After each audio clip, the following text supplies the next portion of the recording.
Good evening, good morrow, and good day, and welcome to another edition of Slice and Dice here with the Manylands campaign.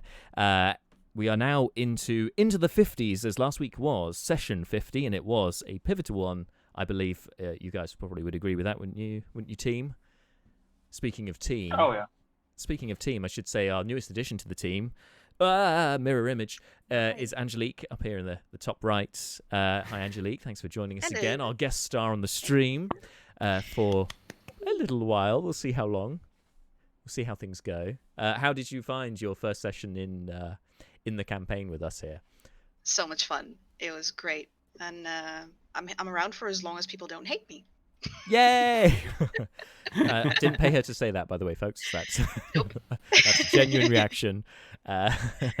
So yeah. Oh, and so on the subject of thanks, this isn't really a shameless plug. We've got a couple of those coming up, but a big thank you to all of you who've been tuning in to our live streams on Twitch, and of course those of you who've been supporting us on YouTube. The latest episode of The Cage, that's session 1, is now up on our YouTube. We dropped that on Friday at 6 o'clock, and it's already, The Cage is getting some views, getting some interest, and that's always encouraging to see. So thank you for that.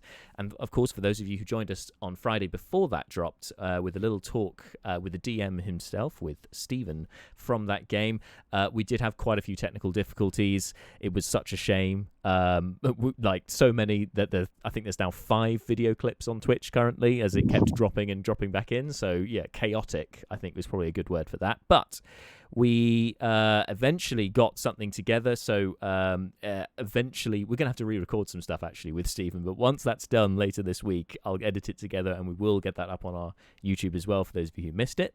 And a big thank you to those of you who have been watching us live on Twitch, our most recent followers, Day 701 and Twilight Sorcerer. Thank you both for following us here on the channel. King DDD.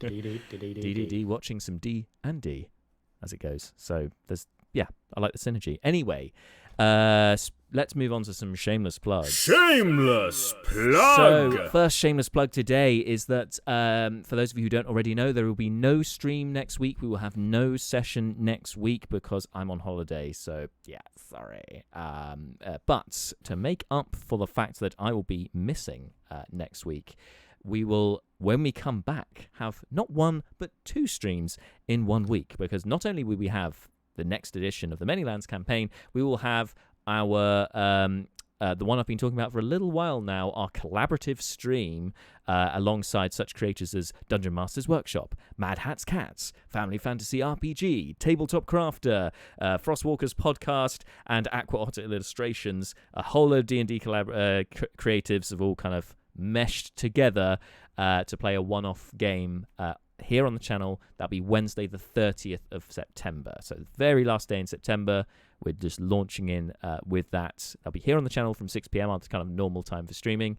So come join us for that. So that makes up for 1 week lost, right? Hopefully. Yeah, maybe. Yeah, good. Okay. I hope so. Before I go any further, does anyone else, you guys here, have any announcements yourselves? Any shameless plugs? This guy. I can see you pointing at your face. Shameless plug! My stream of gaming has been off for a couple of weeks, and we're coming back this Saturday. So you can fill in your missing Slice and Dice time with some as yet unnamed show time. I really should come up with a brand for that. At the moment, it's just twitch.tv/my name, Marshall Mowbray. But yeah, we are starting a new campaign, a new game. We are playing Tales from the Loop. So everyone is teenage Swedish kids in the 80s, late 80s, aged 10 to 15. Once you hit 16, you are no longer a Tales from the Loop character. That is how your characters die. They get too old. They retire. But yeah, it's like all the 80s movies, So are you playing Jonathan Pryce in this? Sure. I'll go with that. Yeah, like Goonies, E.T., all that like wholesome kids solve the problems, although none of the adults believe it's real, war games, etc., etc. Ah, yes. So yeah, They've created characters, but we haven't actually played anything yet. So, fun. Exciting. What time is that on Saturday? Sorry. We'll usually start around 12:30, 1 o'clock. There you go. We're also rather good at not starting on time. So perfect place to be hosted then, because if you can find Marshall's channel, I believe it's one of our recommended channels here on Twitch, or at least it's one that we follow, and it should come up when you look at sort of suggested channels. It should be on there. I think I'm pretty sure there's only 2, and they're both people in the campaign. So it's Marshall and I think Marta's channel are the 2 that we've got for whatever that is called, and also we host you on here as well. So if you you guys can watch it through here as well. Although obviously go and support live on the stream for Marshall. I think actually if we're hosting it, if they comment, they'll be basically commenting in your stream as well. It would just be through that. Yeah, I've not actually checked out how hosting works. Yes, I host you, and as far as I'm aware, you host me. So cool. I host you. You host me. We're a happy family. And then we just cut the song there. So thank you for that, Marshall. So yeah, go check that out Saturday, 12:30 to 1, sometime around there. And then finally on shameless plugs, unless anyone else has anything to add. Okay. Shameless. I'll say one thing for Twitch users. If you follow a thing, then you'll get a notification when the channel goes live. Yes. Same as so with do here. That. Yeah, 100% go and follow, and you'll be first to know when a live stream is about to occur. So yeah, get on that. Anyway, shameless plug. So for those of you who have been paying attention to the notice board on the bottom left here, you will see a mention of our merch store, because we regularly, sort of every month or so, put something new into the merch store. So it's another way of supporting the channel other than following or subscribing, which obviously if you're inclined to do so, please do so. It really does mean a lot. But if you want to get something else for your troubles that you can wear about your person throughout the year whenever you feel like it, really, as I have done for Peep Show, apparently, who does not sponsor this stream. We've got a new item fresh in the merch store today in celebration of one of our party members, and that being, this time, the one and only Loxodon Cleric of Malar. There he is. Thank you, DK. And of course, a tribute to DK as well by having his character having a T-shirt. As it's one that we've discussed in our party chats privately for quite some time about what would be the best. But I think the first suggestion was the best. So it's essentially you'll see a little kind of elephantine outline in the background, but in the foreground it's just going all the way around, as much as the limitations of the print would allow, on the front and the back of the T-shirt. So, if you want to support everyone's favourite Loxodon Cleric, then go and get yourself a Malar T-shirt on the merch store. It's under Party T Loxodon. Brina will get one. Oh, Brina would get one, right? If she and it would be it'd be so adorable as well, because it would be like a nightie. It'd go all the way down to like Oh, that's too much. Too much adorableness. You have a wizard. It's a wizard robe. Oh, sorry. Yes. Thank you. Quite. Good point. All right. So unless there are any more announcements, I think we're probably due to jump into tonight's session. Yeah? All good? One last thing with tonight's session. For those of you who have not been following us on social media, this will come as a bit of a shock. But, we had some interesting... some of us did some axe throwing over the weekend. And as a result of a wager that was proposed by Marta, a.k.a. Arneris, who should be back in the next session, she proposed that in the final between myself and Bart, that the winner, basically, if I won, then something bad would happen to Brucon, and if Bart won, something good would happen to Brucon. And as it turns out, somehow I won, so it means that, something unfortunate is going to happen to Brucon in tonight's stream. But what will it be? You have to watch on to find out. So just wanted to put that ominous message in for you, Bart, before we jump in. So here we go with tonight's session here on Slice and Dice.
And we are back. That was great timing there from DK, just jumping into the seat.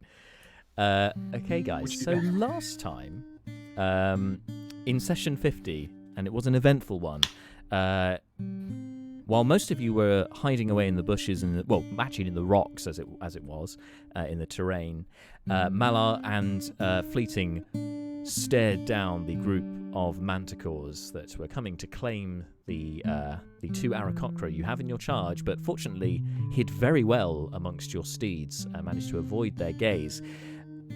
After a very short exchange between Malar and the lead manticore by the name of Ulysses, a fight broke out, and in the ensuing chaos and melee, Brucon threw out his bottle of his ever-smoking bottle, which then clouded smoke all over one part of the battlefield, obscuring Leobrin, who was in hiding and kind of, in some ways, an open target in amongst the rocks. It was hard to move out of and had just been hit by one of these spiked tails of these manticores, doing some serious hurt.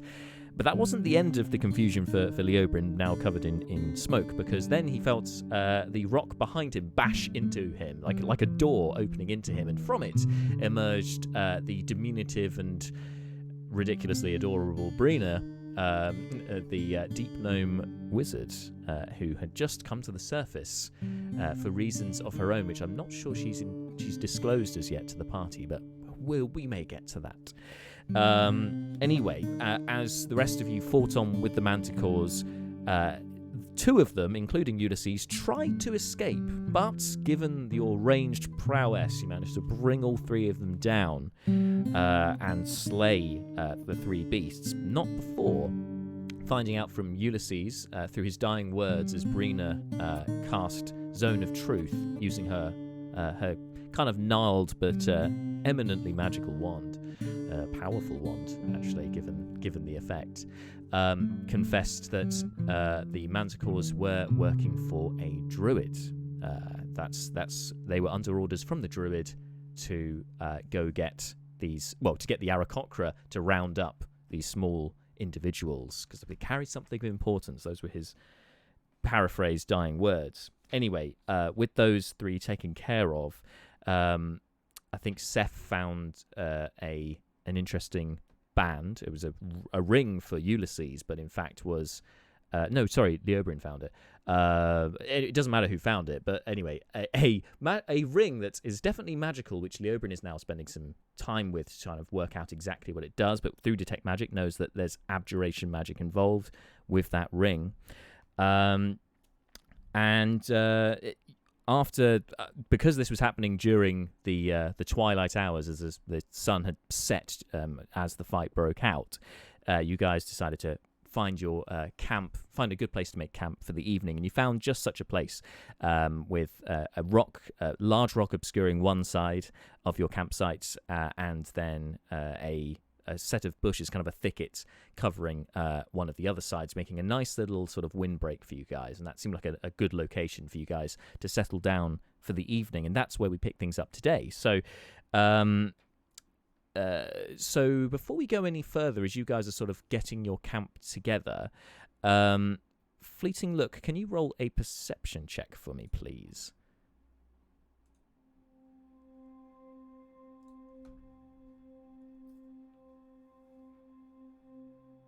18. Ooh, 18. That nice. All right. So one of the things that you haven't mentioned until now, you definitely kept this to yourself because nobody else has seemingly reacted to it, is the wand which Brina carries. As you look at it, it gives off like a bright light.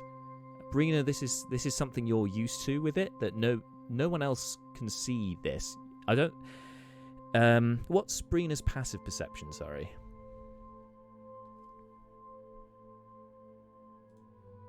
I'm muted, sorry. 13. 13. Okay, so I would say at this point you probably haven't noticed Fleeting's reaction. He's normally quite hard to read anyway. When he notices that his emotions are difficult to read a lot of the time. To be fair, she's paying attention to someone else at the moment. Exactly, that's true, because of Fate Dice, which I didn't mention. Yes, Brina has fallen madly and deeply in love with one of the party. Side note, forgot about that.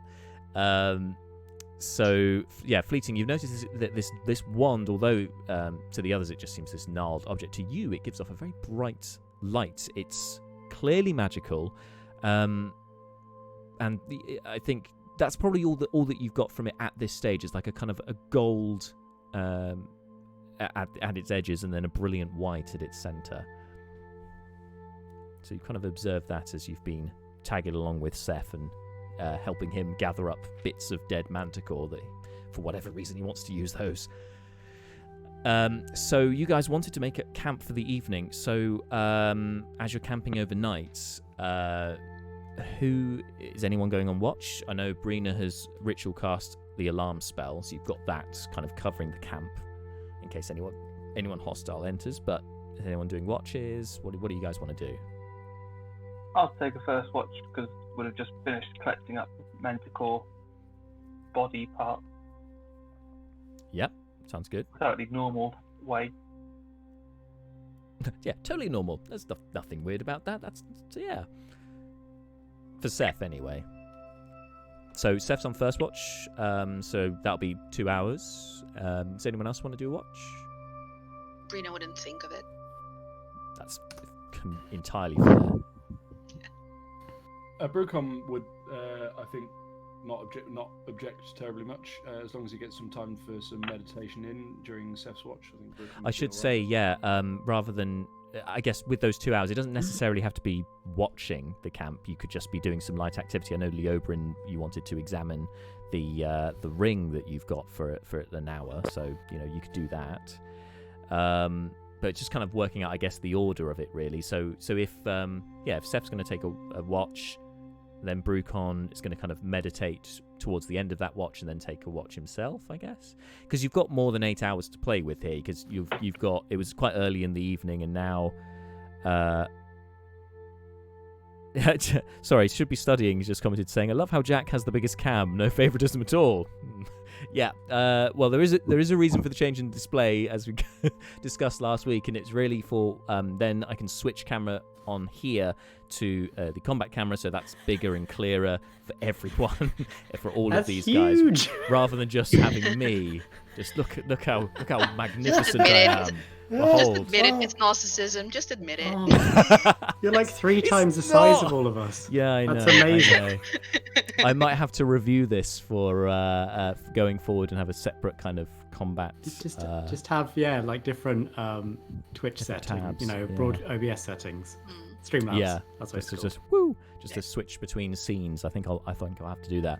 But for now, make sure to tune in, folks, in a fortnight for Jack's opening to the session, which is "Behold my magnificent behold."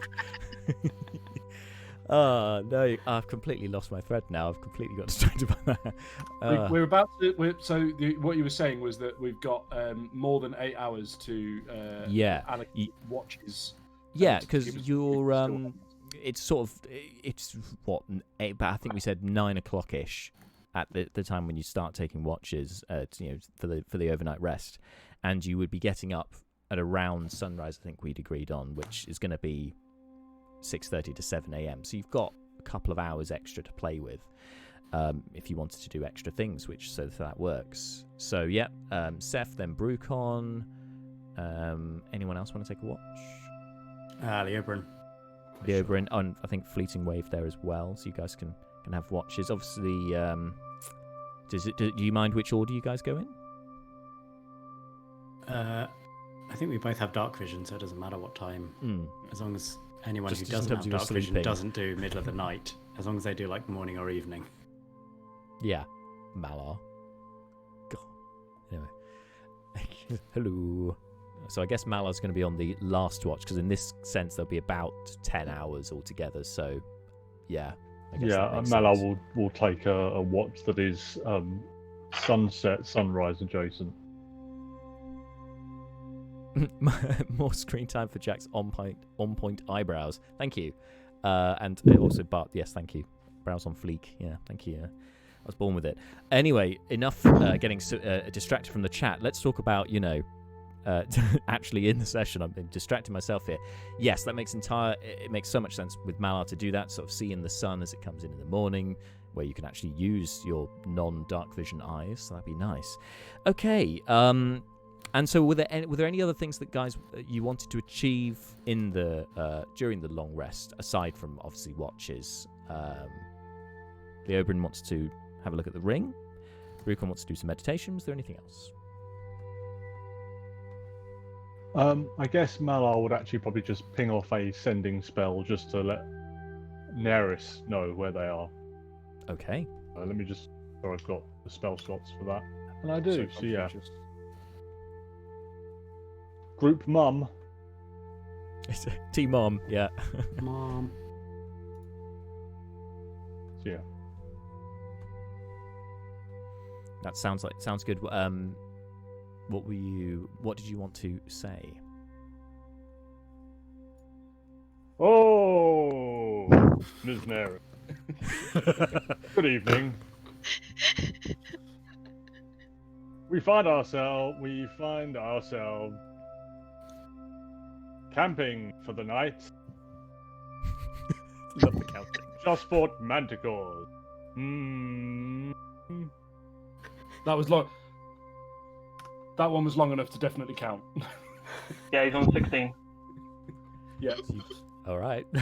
You can add more if you'd like. Yeah, so you've got 9 words left. You got 9 R's left. Located. No, where? How can I describe where we're located? 3 words. That's 25. South of mountains. Approx X miles. 1 day. 1 day's travel. Yeah. You got 2 left. Miss you. Yeah. Okay. There's a pause, and you kind of hear a reply after a moment. Hi. It's been like 1 day, but okay. Glad you're all well. Look after everyone. Keep an eye on Seth. 5 left. She's done. That's it. Malar just shuffles in his seat and just fixes his eyes on Mr. Koseth. Oh, and then suddenly the final 5. Sorry, because she then just has a realization. Oh, going to temple. Werewolf temple. Done. Intriguing. It's one of the things she agreed was to keep an eye on the lycanthropic charges, along with Ventrix. Because obviously there's still 2 of them there, so make sure they're okay. All right. So yeah, you take care of that. Are you guys lighting a fire or putting some food together or anything like that, or is it just digging through some rations and So bedding we down? have all the rations, as I recall. You do have a lot of rations, yes. And we had a Rations fire from and last sleep. time to dry Brina off. So we did have a fire for that. Mm-hmm. Oh, She yes, was good so- point. So there is definitely a fire that's been established. Okay, a small one. You know, you are like I said, there's a bit of a windbreak in your position. You've got the thicket to the north. You've got the rock formation to your west. So you've got that kind of those 2 sides covered. So unless you've got a wind coming from the other side, you can keep a fire going pretty easily there. Are we going to burn through Leobrin's supplies, I assume, for rations? So that's Brina, Brucon, Malar, Seth, Fleeting, Arakocra? Yeah. Or are they feeding themselves? That's a very good point. They're kind of looking around. They're trying to communicate with you guys. They're kind of waving at Leobrin. Depends if Leobrin has had a short rest or not. Start pecking, like trying to like pantomime, hunting essentially. Has there been time for a short rest? Because you otherwise you could take a we're short not rest gonna if you'd chat. like. You could if you wanted to take a short rest now, just to kind of make sure you can get that covered. I just, they're trying to communicate. If I hang on for 1 hour, go away, come back, I was just wondering if there had been time for a short rest in between this chat point and. I would say probably not. So you see, so they'll stop, and plus, I don't think they'd hang on to an hour given they can't understand what they can't understand you. That's what I mean. I can't cast for an tongues. hour. Yeah. Unless an hour has passed between what we did last time and now. Well, I okay. see. I'll tell you what then. I see you maybe Leo maybe walk over to the Aarakocra and then go, and there's some awkward hand gesturing as you don't have the spell to hand. Malar will come over and go, "Oh, Mr. Leoben, I hope you don't mind. And I just tap him and I cast tongue on Leoben. Well, look who else has tongues. That's going to be useful. Well, I mean, very useful for Tongues, these guys, obviously. tongues everywhere. Oof. So anyway, as soon as Malar taps you on the back and mutters the incantation, Leoben, you then hear what's these? So from the pantomime over elaborate gestures they've been making, suddenly here, go hunt food. We want eat now. Oh, yes, of course. We will see you shortly. Don't get eaten by manticores. I think you'll be safe for the while, though. I don't imagine they're going to have sent any more just yet. Very Are our good. prisoners leaving of their own free will? Are they our prisoners? Which You mean they the will be ones able that to have been understand kidnapping because I'm children? still talking in tongues. As one of them starts flying off, Kerr turns around. Prisoners? When were we prisoners? You mean the child kidnappers? They don't understand that bit. I think our friend in the he's a bit confused. We'll see you in half an hour, something like that. I mean, they rolled a 4 on insight, so they just kind of take you at your word, and they bow respectfully, and then start flying off without another word. As they're flying away, Brina's going to look very concerned at this and turn to Malar. Because sorry about that. You were about to get up. Can you say they were prisoners? They just flew away. Oh, well, that's something of a fluid term, I would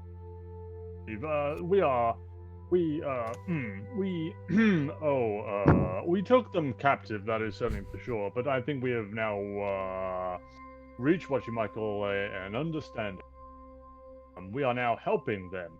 I think so long as our help and assistance is forthcoming, we have it on good faith from them that they will not do anything duplicitous. Yes.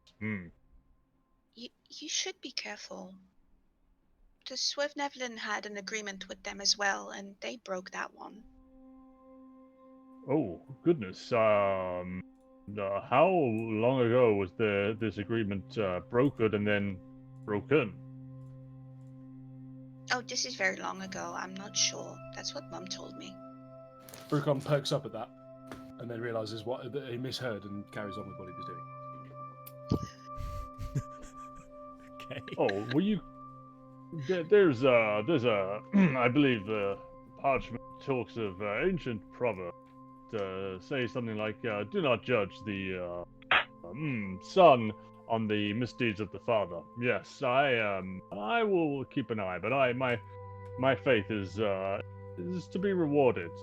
Indeed, that is how I have come to meet these traveling companions. I put my faith in them, and it has been justly rewarded. But Mr. Kosef is a little bit, but otherwise they're all pretty good people. weren't they kidnapping little people? Oh, well, they were, but only at the behest of the Manticores, who we have slain a number of. Well, you assisted, thank you. But yes, Did she? do not fear. I put my faith in the 8 that they will be back. She's looking thoughtful at this, and then she just abruptly turns away from Mala and walks to Leoberin, who she kind of had the sense of that he was hesitant to kill the Manticore as well. So he probably is on the same wavelength when it comes to morality. And she says, if you were under duress by the Manticores, would you kidnap little people? It depends on the kind of duress, I suppose. I guess I'm not sure either. I'll have to It's- think about that one. Yes, as far as I'm aware, like all of the Aarakocra people were captured by the Manticores, and if anyone fled, they were hunted down and killed. In those kind of circumstances, I imagine staying alive would be preferable.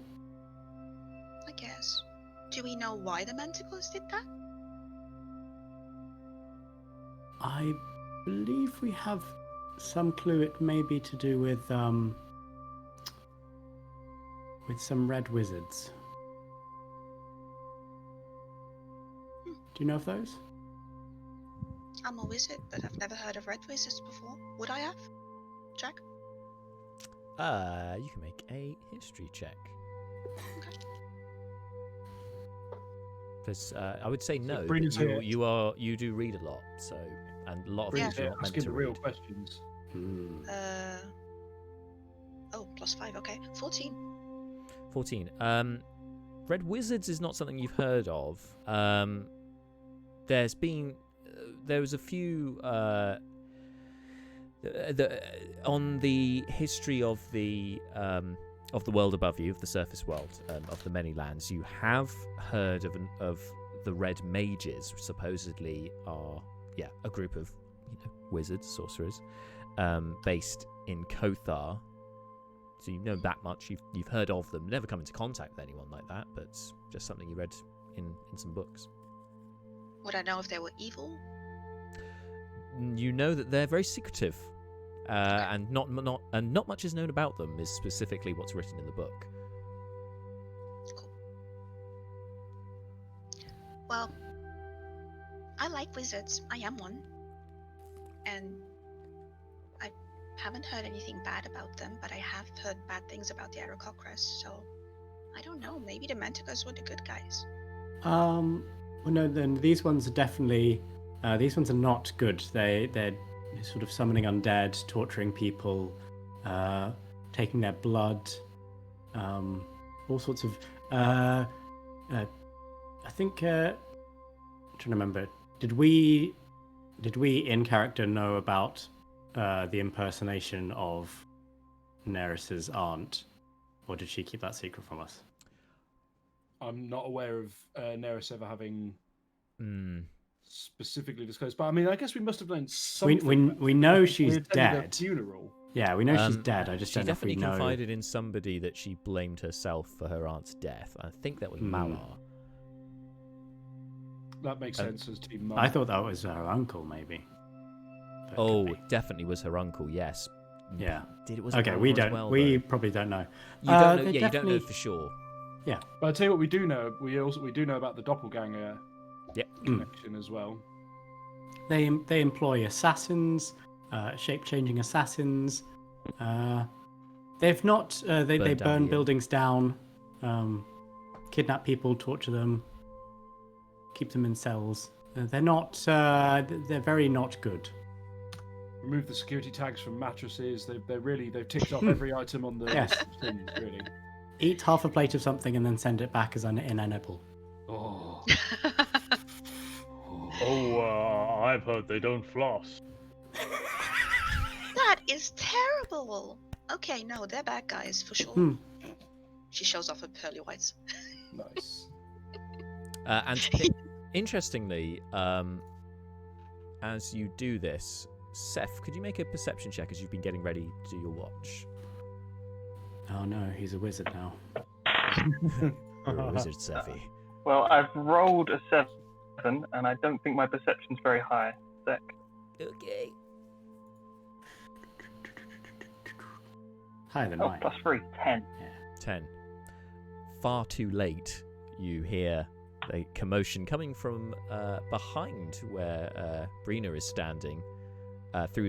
she's standing with her back to the thicket, and as you kind of pull this grin, suddenly you hear this rustle and rush of sounds like 100 rodents, or just scurrying in. But so all of you need to make dexterity saving throws, please. Oh no. Neris is here. Everybody. She has the staff. Everybody, because everybody in the camp getting tips. No, Use my giant dice. Okay. I had a brief moment of fear there, and then I saw where the dot was, and everything was okay again. 16. nice. Yeah, likewise for Brucon, 16. Anyone? Okay. What? A dex save? Rolled a 1. Oh, buddy. Oh no. You have a +8.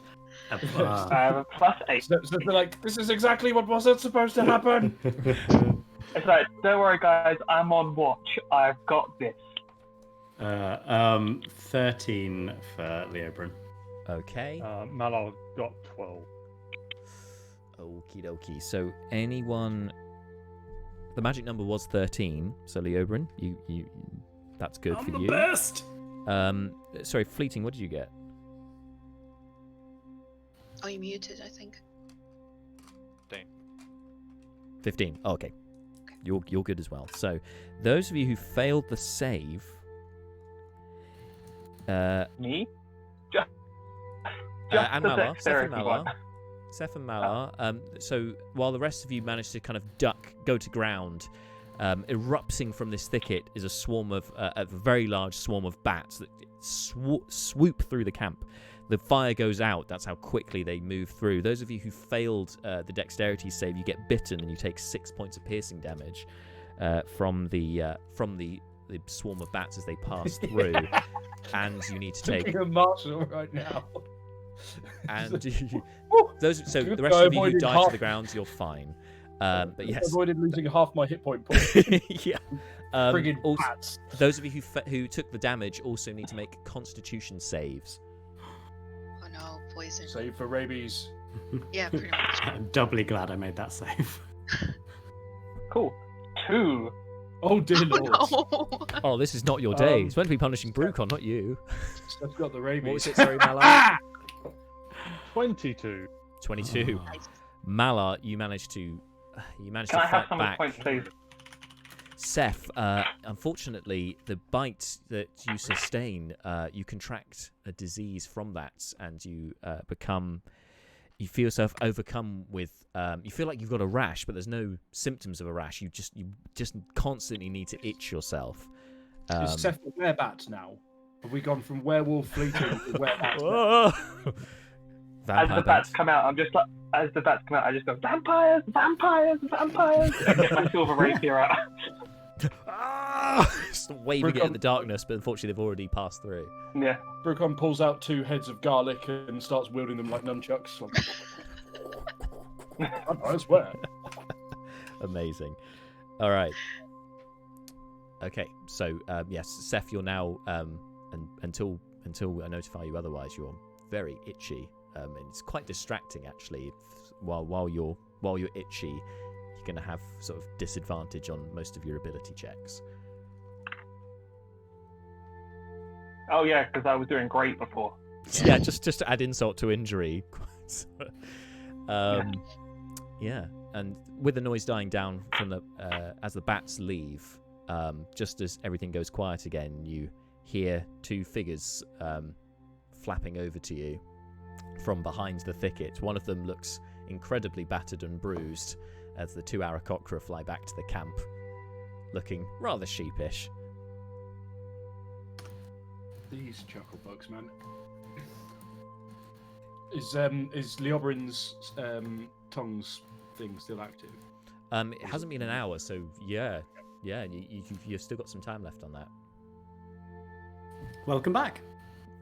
You can see Kerr is again, like Seth, is now scratching himself all over. He's kind of erratically just everywhere, trying to scratch and itch that he can't seem to reach. Whereas the other one, who is as yet unnamed, sort of turns to you. Sorry. We tried for food.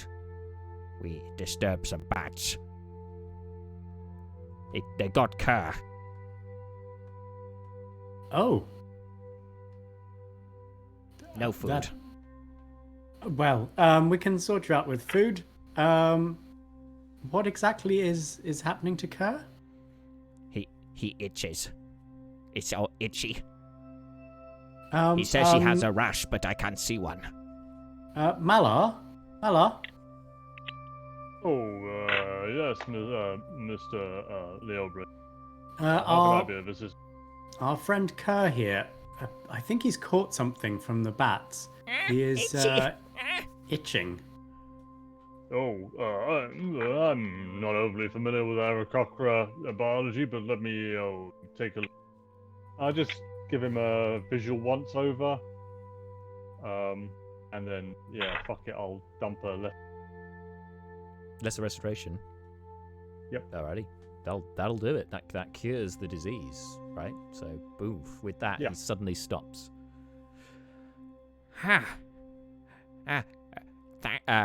Thank you. And then realizes that you don't understand him, so turns to the Oberyn. He passes on his thanks. Please thank the wizard for me.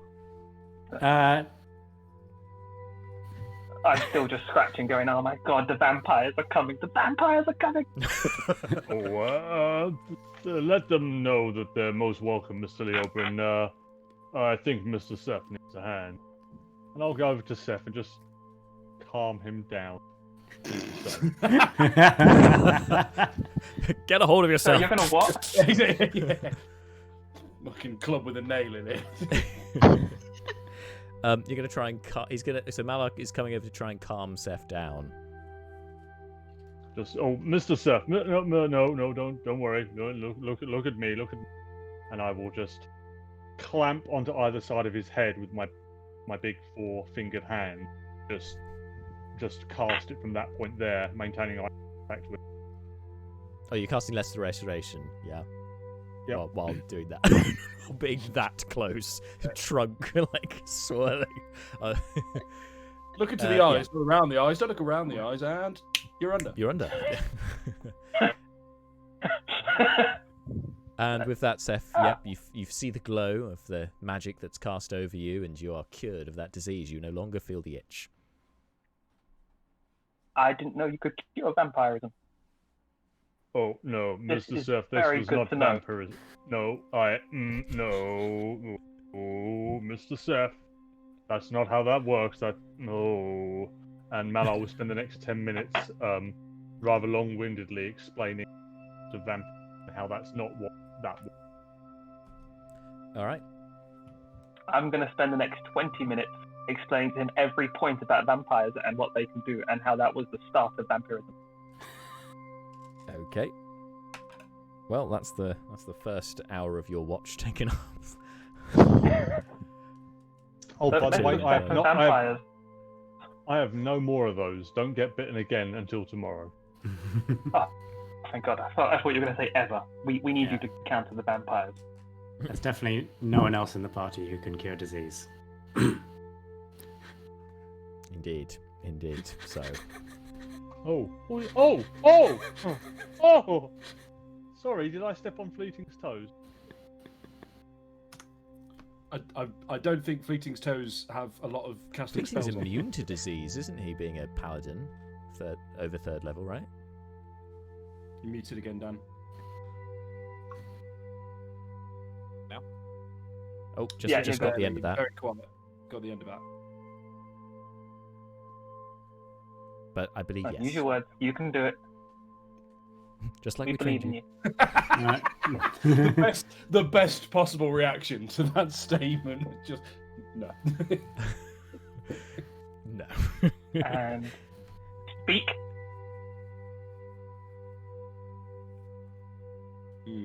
Might need to toy with. I didn't think this was the We're public gonna have to training. start the train. We're gonna have to start the training again.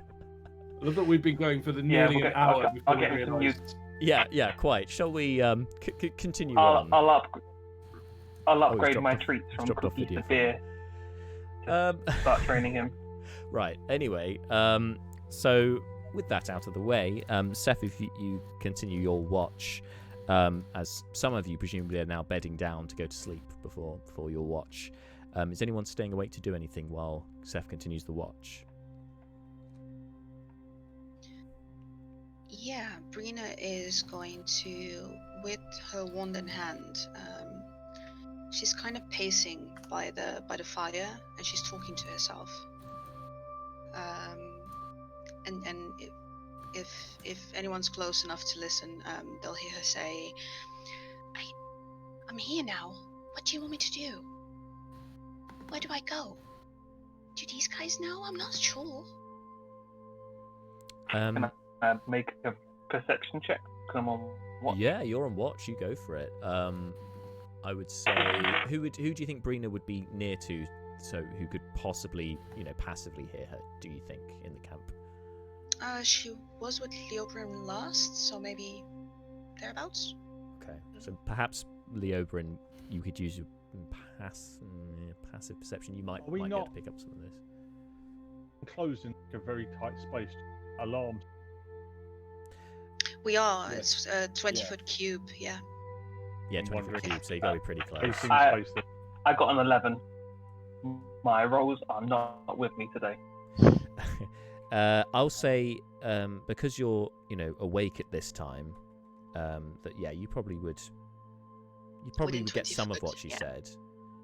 Those of you who are asleep, I think, probably wouldn't hear. But if you were pottering, or if Leobrin, if you're looking at if you're getting to know that ring better, you Getting to can hear. know Ring.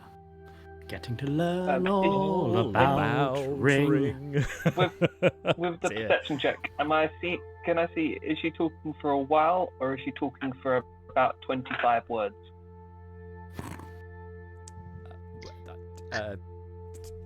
Over to you. Does he see that? Is it enough for him to notice? Also, Was it Marshall, thanks 11? for the plug on the chat. Appreciate that for the Teespring store. Nice. Got so many channel points. I'll use them to promote. Nice one, thank you. Sorry, go ahead, Brina. No, it's probably a lot more. She's asking questions and doesn't seem to be getting answers, and seems a little frustrated that she isn't. Yeah, it seems you can tell with your 11 and your dark vision, Steph, that she's talking to somebody who isn't there, and looking at the wand while she's doing this. That's fine. That's pretty normal. I was just making sure it wasn't sending. Seth used to talking to objects. Yeah, it's true. In fact, Yeah. in fact, it's so true that as you're doing this, you do hear a familiar voice. It seems like you're not the only one, Seth. Misery does love company, doesn't it? Yeah, she's completely normal. This is Totally. Yeah. Nothing to worry about there. Does everyone not have an imaginary friend in there? Only the Item? special ones, Seth. Only the chosen ones. Best imaginary friend, one that really, really hits you up. I'd say, Brina, you probably are hearing Seth talking to himself now as well. Just two people just chatting away to Leobrin. You're trying to attune to this ring, and you're learn the properties of this ring, and are just hearing people, just platitudes just being spoken into the air around the camp. There's a lot of one-sided conversations around here.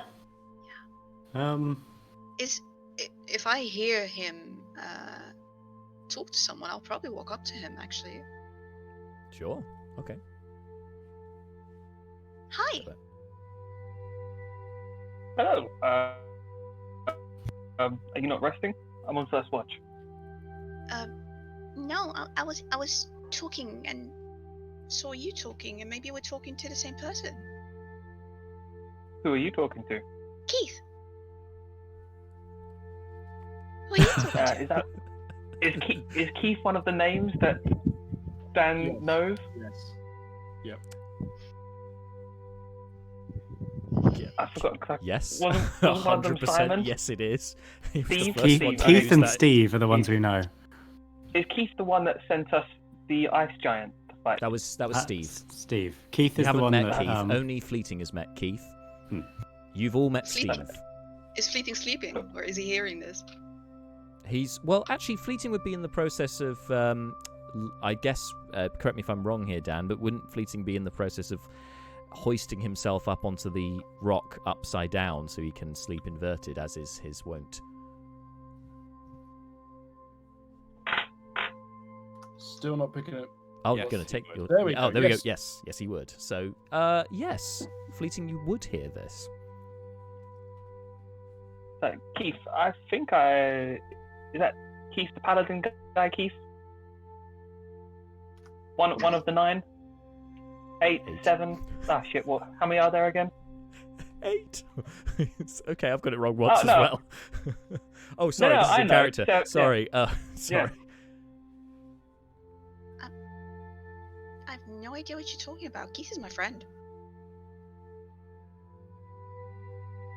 Have you met Fleeting? Which one's Fleeting? I'm just going to look up so it's immediately fine. I don't look down at anyone. Look up. So I think you're going to get along well with Fleeting. Okay. And if he's up, she'll just walk to him. Hi. So Fleeting is upside down currently, as he's attached himself to the rock.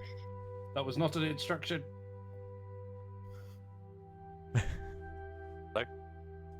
What you doing? Sleep. Okay.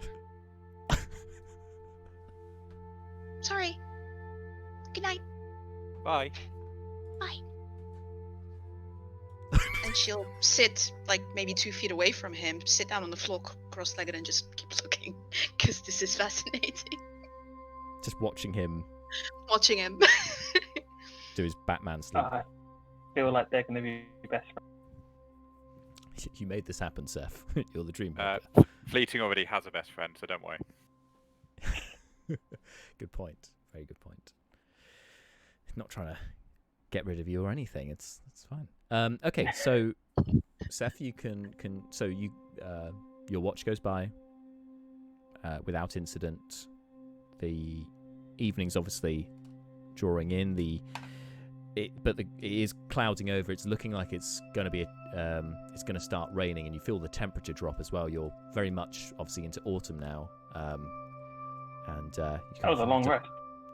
kind of have to pull your cloak close as you finish your watch and go to bed down. At this time, Brucon is up meditating. Leobrin will have finished with his with the finding out the magical properties of this item. So, this item you have, Leobrin. We'll come back to Brucon, obviously. So this this ain't no ordinary ring. This ring is otherwise known as we'll call it Ulysses' ring. It grants the it requires attunement, but it grants the wearer a +1 to armor class and 20 temporary health points.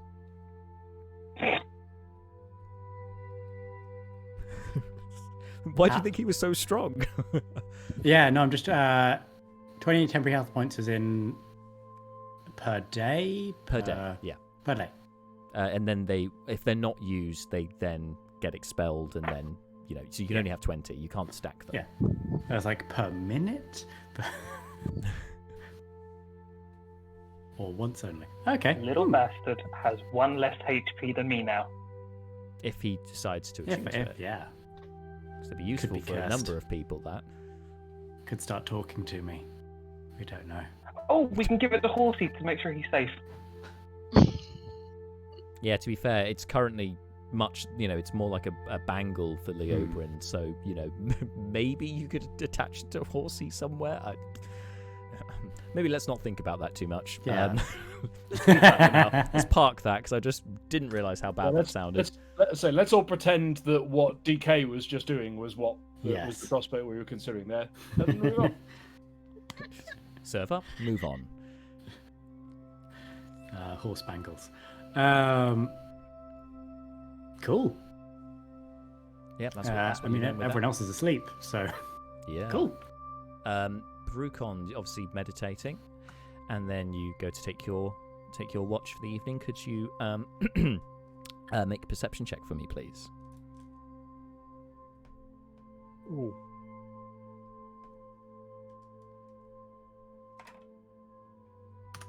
19. 19. Can I add a? An adder? Just a point. Add a live snake? Well, I guess as at some point while Brucon is on watch, he'll just hear off in the corner of the camp Malar farting.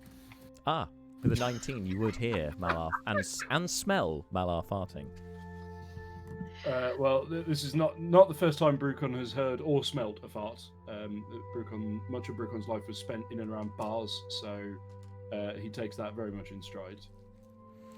What you can hear, Brucon, above the cacophony of Malar's moving bowels, is some far off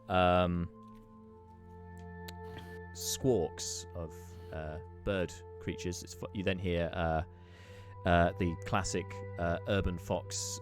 Urban foxes doing the bad thing and squealing, and then you hear something much more ferocious. Sounds like a very large, like the size of a lion or similar big cat. Sounds, you can hear that kind of roar, and then the crunching of bone and flesh.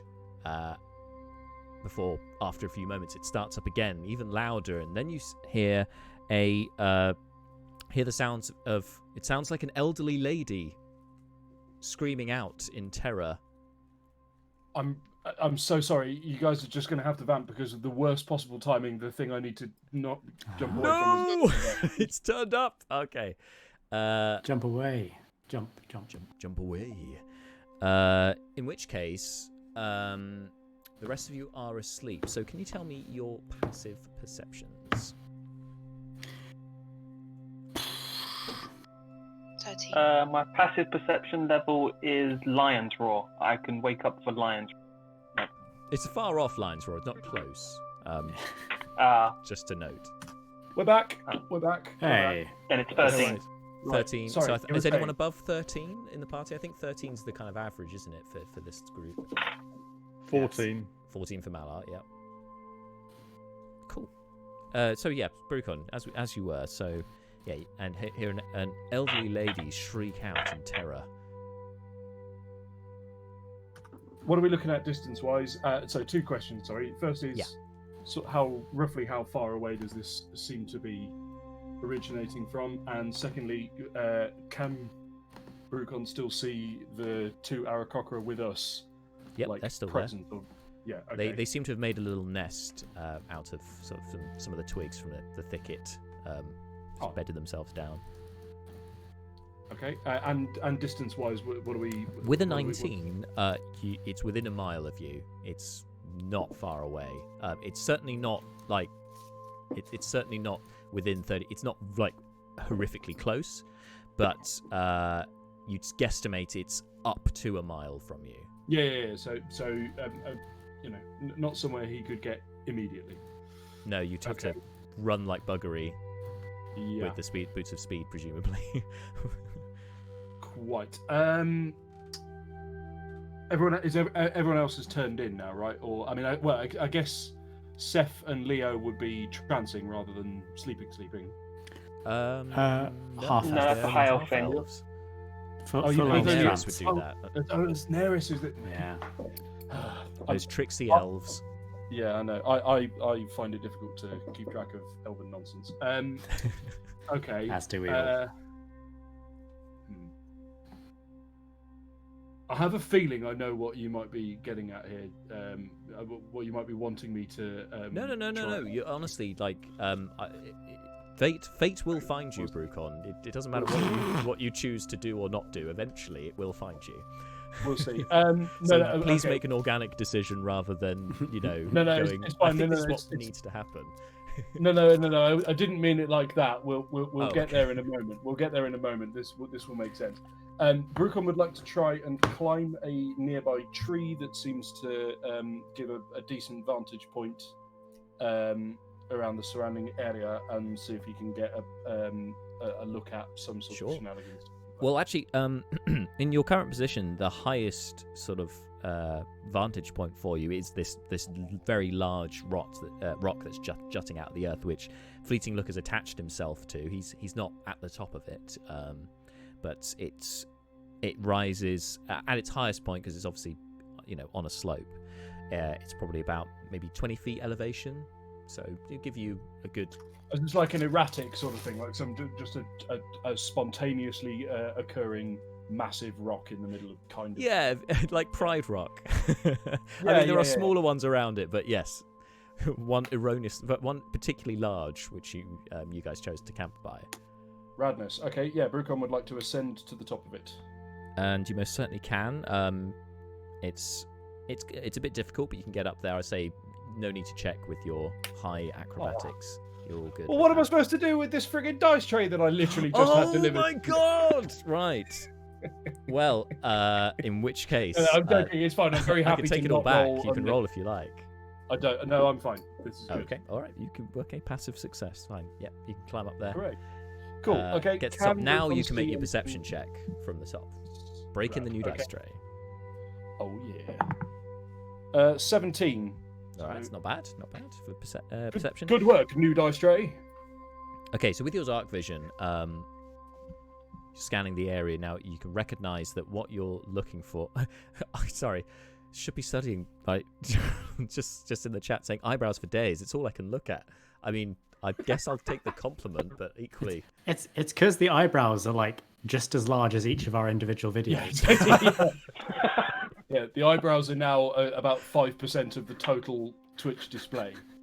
I mean, one day these babies will have their own will have their own social media presence because they're got more character than I do. So, so anyway, moving swiftly on. So what is my 17 and dark vision? So with and dark stood on vision, top you of Pride recognise Rock? obviously scanning the area, you recognise that the you just rolling just to break in the tray. Is that what's going on? That was me. That wasn't Sorry, I me, forgot to that was mute. Nigel. I was like, what I have is a really happening big right dice. now? Oh, okay. So anyway, you scan the area. You recognise that what you're looking for clearly is outside of your dark vision, but using your ears, you can pick up more of these noises, and you can you hear a rustling of bushes. It's not in your immediate vicinity, not the thicket next to you, but you can pinpoint roughly the location with your 17. From here, you're looking at maybe 200 feet, roughly, from where you are. So it's closer now. Oh, approaching. Yeah. Okay, that's approaching quite rapidly then. If it went from a mile to 200 feet, so Well, within a mile to 200 feet. Yeah, it has been pretty rapid though. Yes. Yeah. Okay. Well, in that case, Brucon will leap off the top of the rock back down to the camp using his slow fall ability to ensure that he does the kind of flying squirrel descent maneuver, which seems to be is the only way I can picture in my head how the monk's slow fall ability could possibly work, because they literally just fall through the air and go, no, I don't think so, and just kind of casually sauntered and back down. No, actually, inner no. balance of your key, just. Yeah, actually, I know what it is. It's I am a leaf on the wind. That's what he's doing. That may not have been the best reference to it. There's a big spike on the ground now. I know. F in, can we get an F in the chat Don't for Wash? quote that while jumping. Can we get an F in the chat for Wash? Anyway, meanwhile, Brucon jumps off the rock and starts a hooting and a hollering, pulls out his kukri and go. Yeah, in fact, alert, alert, danger, alert, alert, danger. At the top of his voice. Excellent reference. Thank you. 3 separate Fs in chat. Admittedly, 2 of them are from the party, but it still counts. Giving Seth like flashbacks. Yeah, traumatic memories. For a moment, Seth. just Seth kind of I wake flinches up. awake. I wake up from a nightmare back to another nightmare. Yep. Yeah. Vampires of the cursed ring. Oh dear, oh dear. And Brucon looks in the direction of the approaching noise. Okay. Cookery ready, but continues to shout, "Alert! Alert! Alert! Danger!" I would say that this, everyone else would voltage. probably, unless you choose to ignore it, you're gonna hear this and get up. You're certainly gonna wake up from the shouts. Wake up. I'll take my under my pillow crossbow out. Just get that ready. I'll Clean out the wake up feathers. groggily and go like, "Oh, I thought I'd set it to bells." So yeah, Brucon looking in the direction. In fact, anyone else getting up and observing Brucon can see the direction he's looking in, which is kind of to the northwest between the rock formation and the thicket. So there's not really a gap there, but that's the direction you can hear this noise, approaching noise coming from.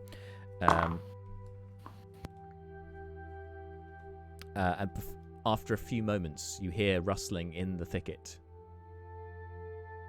Sounds like one figure is stumbling through, approaching you. Sounds bipedal, though. Hello? Is someone out there? Hello? Anyone? Oh my god. Please, I'm in a bit of a conundrum. Hello? And emerging out of the bushes, you see human lady, very old. Oh, okay. Not who I thought it was. No, sorry. Was that who are you thinking it was? Your man with the potions and the. Phil. Phil.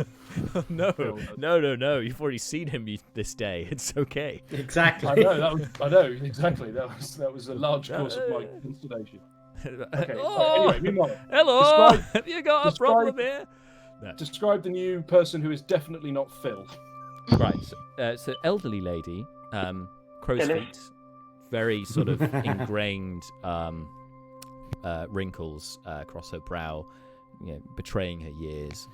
Quite thin-faced, spindly, wearing quite a large overcoat with like thick bits of black fur across the trim. She doesn't seem to be carrying anything in her hands.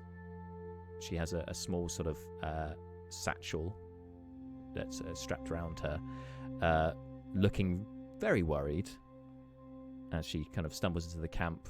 But notably, looks like some moleskin moccasins, which takes your fancy, Brucon, as quite fashionable.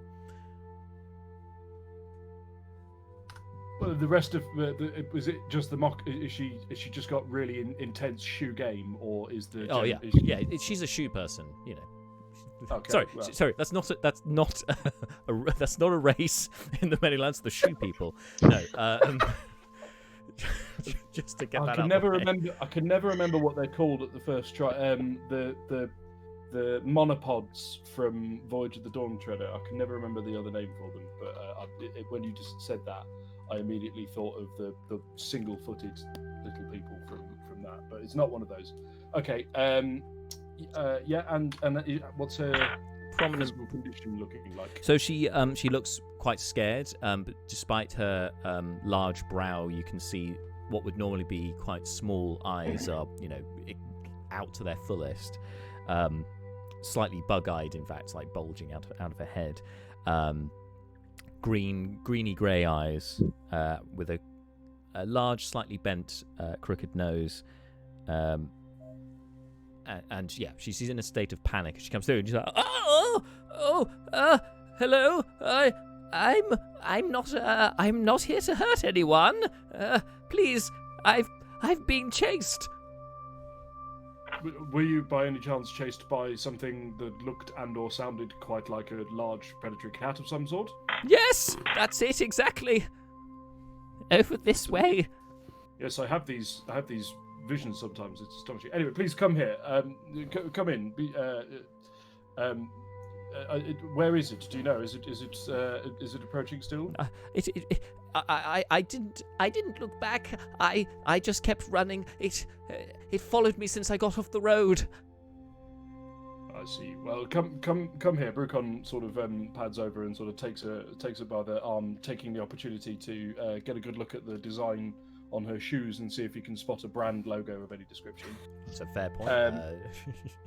And then it sort of ushers her over to kind of I guess we got like a kind of a rough ring going on. That's kind of normally how you would array around a camp. With the fire in the middle. Yeah, so Brucon ushers her kind of towards the center and then moves his eyes in the direction from whence she came to see if he can detect any signs of incoming danger. Sure. Make a perception check.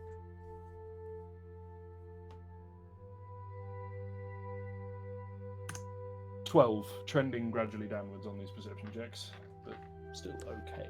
Doesn't seem like anything's approaching. Seems, aside from hearing the heavy breathing of the lady who's just happened upon you, it seems pretty quiet out. Though in the distance you can hear the rumbles of thunder. It appears that rain is on its way.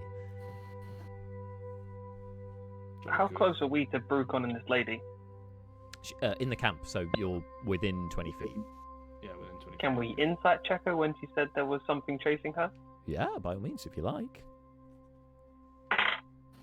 Now I can roll again.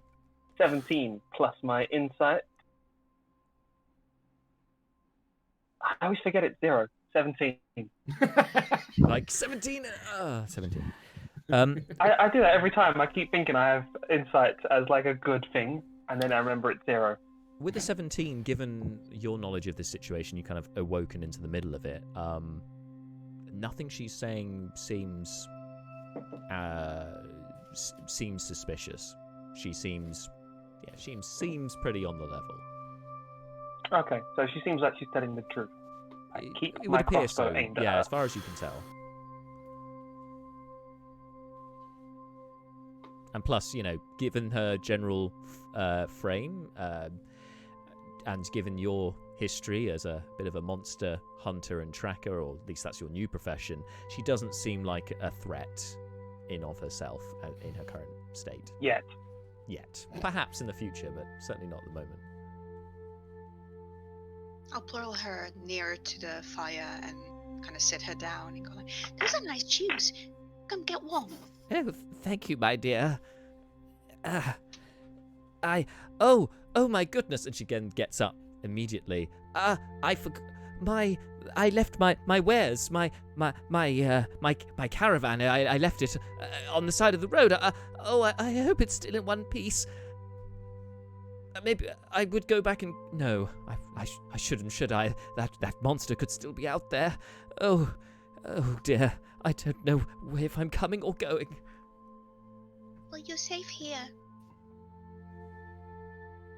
That's certainly- reassuring, my dear. Certainly safer here than you are out there. We could go and investigate, but I'm assuming it's the middle of the night, pretty much. Jack? It is, it's getting on for midnight, yeah. We've not had a long rest, have we? No, not yet. Use the tactical. Unfortunately, that kind of interrupts the rest, this whole episode. So anyway, so Brucon, we could certainly go looking for it, but it's the middle of the night. It's certainly not the safest time to go tramping around in the woods, and I definitely did hear the sounds of something very intimidating. So the only other possibility I can think of is if we have some associates here who might be able to spot something from a distance away without endangering themselves too much in the forest. Leobrin, I don't suppose you're in a position to converse with our feathered friends and see if they can go and see what they can see from above. I've definitely had a short rest by this point. Yep. So, yes, you have. yes. Leobrin will bop her tongues on himself. Kerr, and I don't ever believe we ever got the other name. We do. Two of our lovely friends. How do you feel about going on a scouting mission?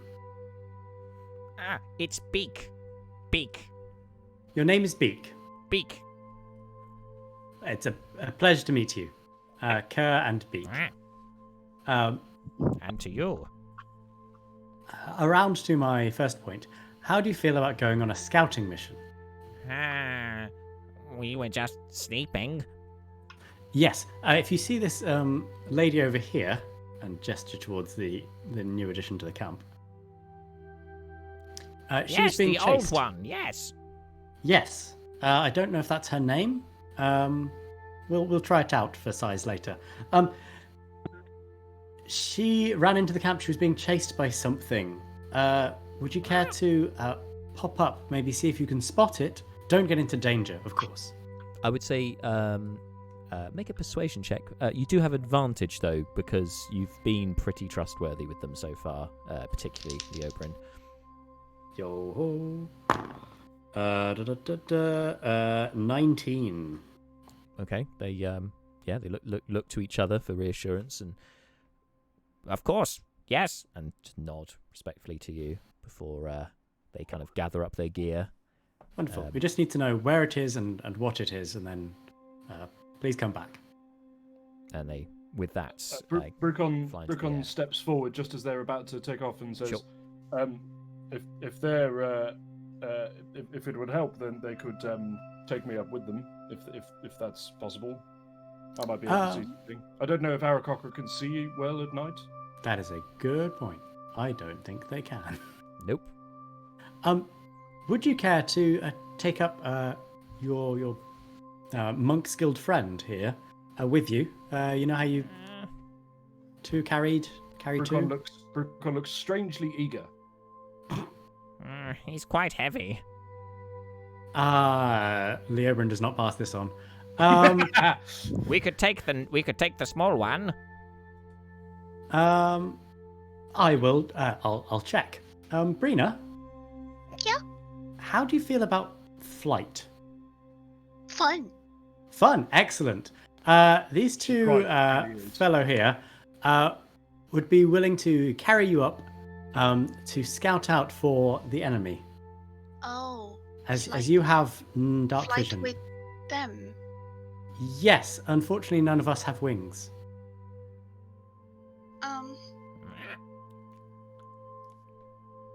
Alone? I mean, you'd be with them. I'm They- scared they- of them. Yeah. Unfortunately, they aren't really able to carry anyone heavier than you that is present.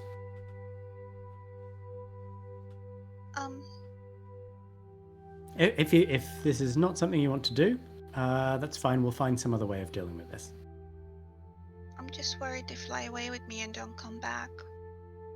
That is a legitimate concern. However, at this point, I don't know if they can find their way around, being that it is nighttime. Oop, We could yes? take torches. We could drop torches. That would help light the way. I can. Topical. Dropping torches into the woods. As they have a I little can- gender reveal party here in the Manylands. Good idea. I could. Sorry, by the way, I really that may have been. I apologise for that slightly insensitive joke, but it is very topical. I could cast light on something that they can take with them. It lasts an hour. The problem with light is it tends to light up the person carrying it more than what they're looking at. And if we sort of send them up as a big glowing pair of targets, tell you what, this is fine. I've got a minute. Don't worry about flying. Kerr and Beak, if you would, you're quite fast at flying, aren't you? Yes. Lovely. Probably faster than Anything with dark vision. Yes, lovely. I am going to create some very light things for you guys, you two to carry. How about that? Okay. Leobrin sits down for a minute, and Flock of Familiars. Oh snap! Yes. Now that is thinking with portals. He's gonna create what is the best vision, because the hawk is the fastest, but that's not going to be good. While you're pondering this, could you roll a d20 for me, please, Leobrin? Okay. During all of this, has there Do you been want one enough for raw? tongues as well? No, I'll give you a pass on tongues. But Okay. yeah, that's fine. This one's going to be a bit more problematic. 2. Go to cast it. You use the spell slot, but the spell fails. Raggy.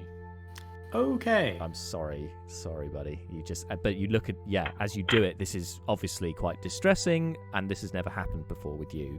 Your powers have failed you.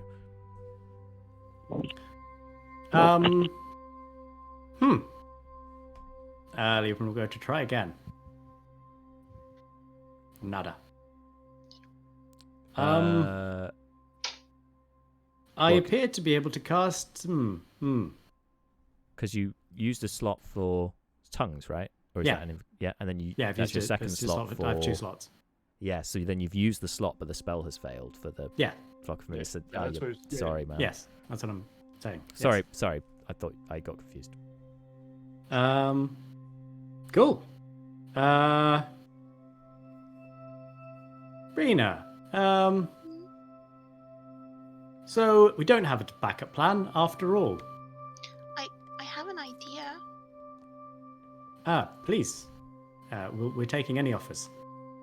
You can speak with them, right? For the next 55 minutes. Okay. She's gonna step towards them, stand right in front of them, and cast Zone of Truth on them. As in on the Aarakocra? Yeah, cross. Yeah, Cool. Charisma saves, right? charisma save. Okay. Mm-hmm. Oh, wow. One rolled a natural 20 and the other one rolled a 19. But let me check hang on, let me check their charisma though. Is it minus and one? There's also a weird thing with Zone of So they Truth, which save. is that it's a non-combat Yeah. spell whose wording is once every based 6 on seconds? combat. Yeah, it's every 6 seconds. It's They They have to redo make a it. new Yeah. save until Redo the they save. fail. So Yeah. that's a fair Such point, a weird yes. spell the way they've constructed it. Yeah, it's Yeah, why that's not right. why not just say So they save for now. yeah. But yes, 6 they seconds could have later. worded it better for sure. Like, because I think a lot of people miss that with Zone of Truth. They just think it's succeed or fail, and that's it for the whole time. But yeah, so for now they're confused as to why this is being cast, and they resist the effect somehow. What are you doing to us?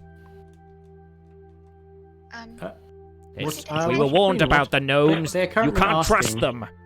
They're currently asking what you're doing. They're saying apparently they've been told that they can't trust gnomes. We may have to deal with this situation, but maybe not in the middle of dealing with this current situation. But there appears to be a lack of trust on both sides. You can tell them that that's all I did. I want to make sure that they're not lying. She is attempting to cast a spell to make sure that you are unable to lie for this conversation. Perhaps, Brina, perhaps you would consider stepping into the spell effect as well. Yeah, that's a good idea. I'll You see step what- in and willingly fail. Okay. She has allowed the spell to be cast on herself as well.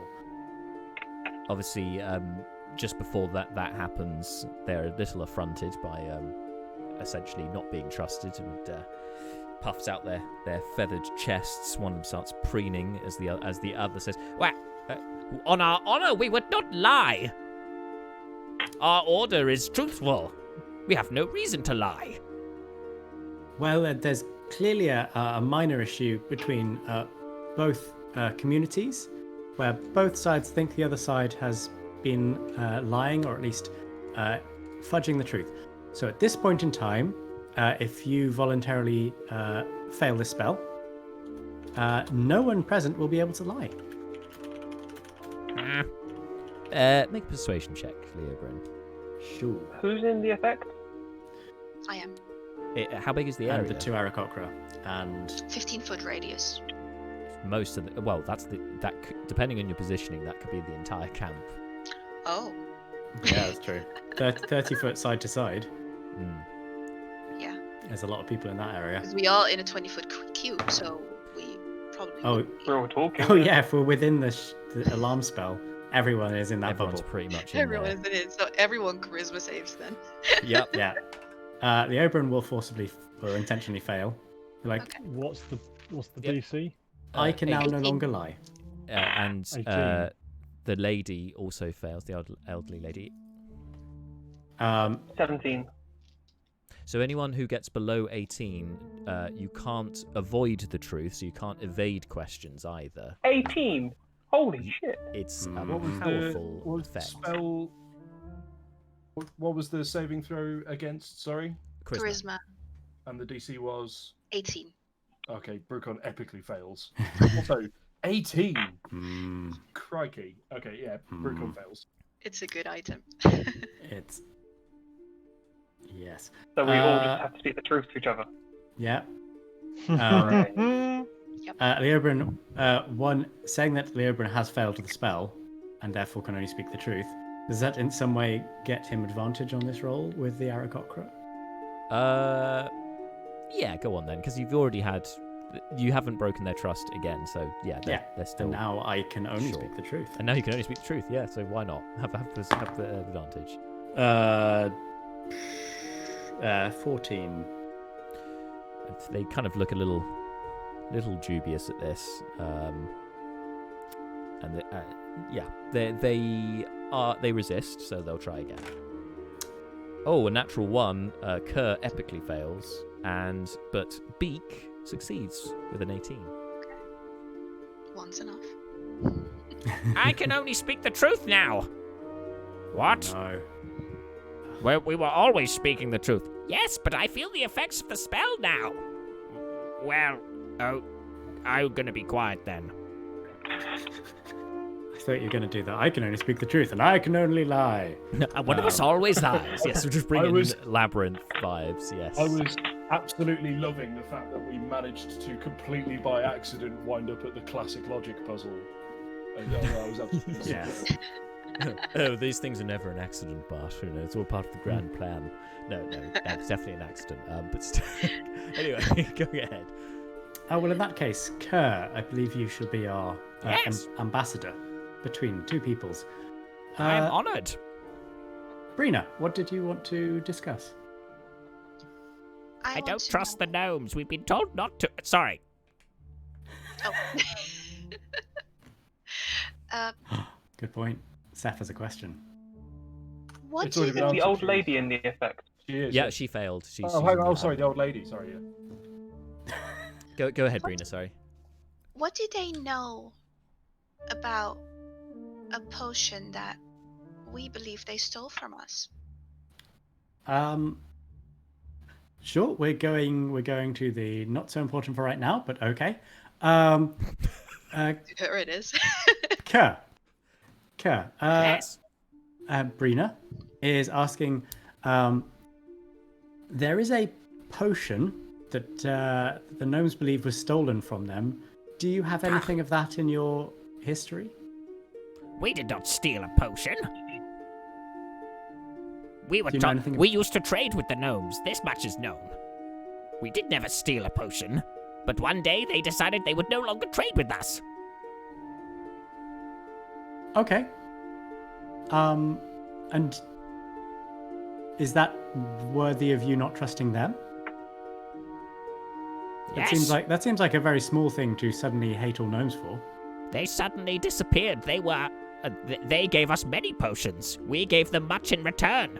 And then suddenly, they wanted nothing more to do with us for no reason. We have the potion of which she speaks. I believe the master has it. Okay, so you You're have the saying potion. too much. I can't help it. You have the potion, and despite the fact that they haven't actually done anything to you, you still don't trust them. That seems, Beak. I will say, fails, suspicious. Brina, You've probably caught my side of this conversation. We say tried to that- find them after they left. There were only traps, gnomish contraptions left to trap us. That is why we do not trust them. Oh, interesting. Rena. One, they claim to still have the potion. They, as far as they're aware, was part of various trade deals with your people. Then your people vanished, stopped trading, and set a bunch of traps. They So- stole that potion, and that's why we stopped trading with them, and we put those traps there as defense. We're not fighters.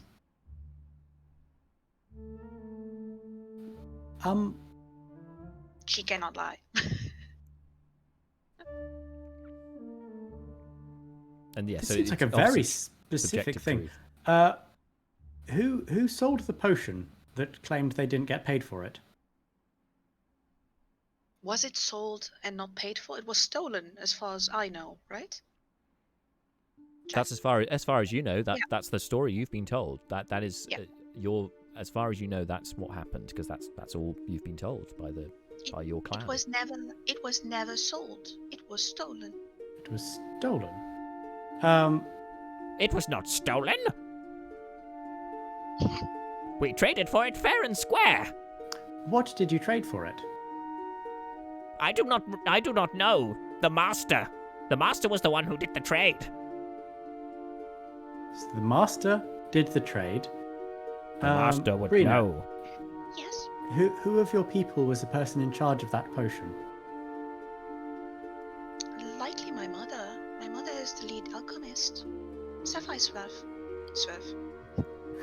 And where did she keep her potions?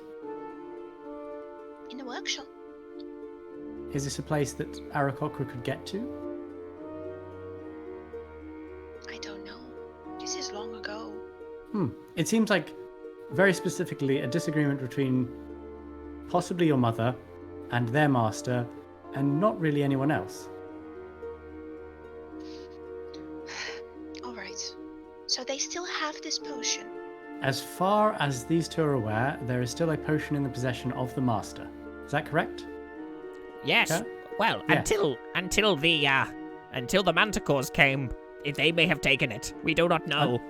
Until the manticores came, they have they've not been able to get there at this point because of the big flying lion creatures. Okay.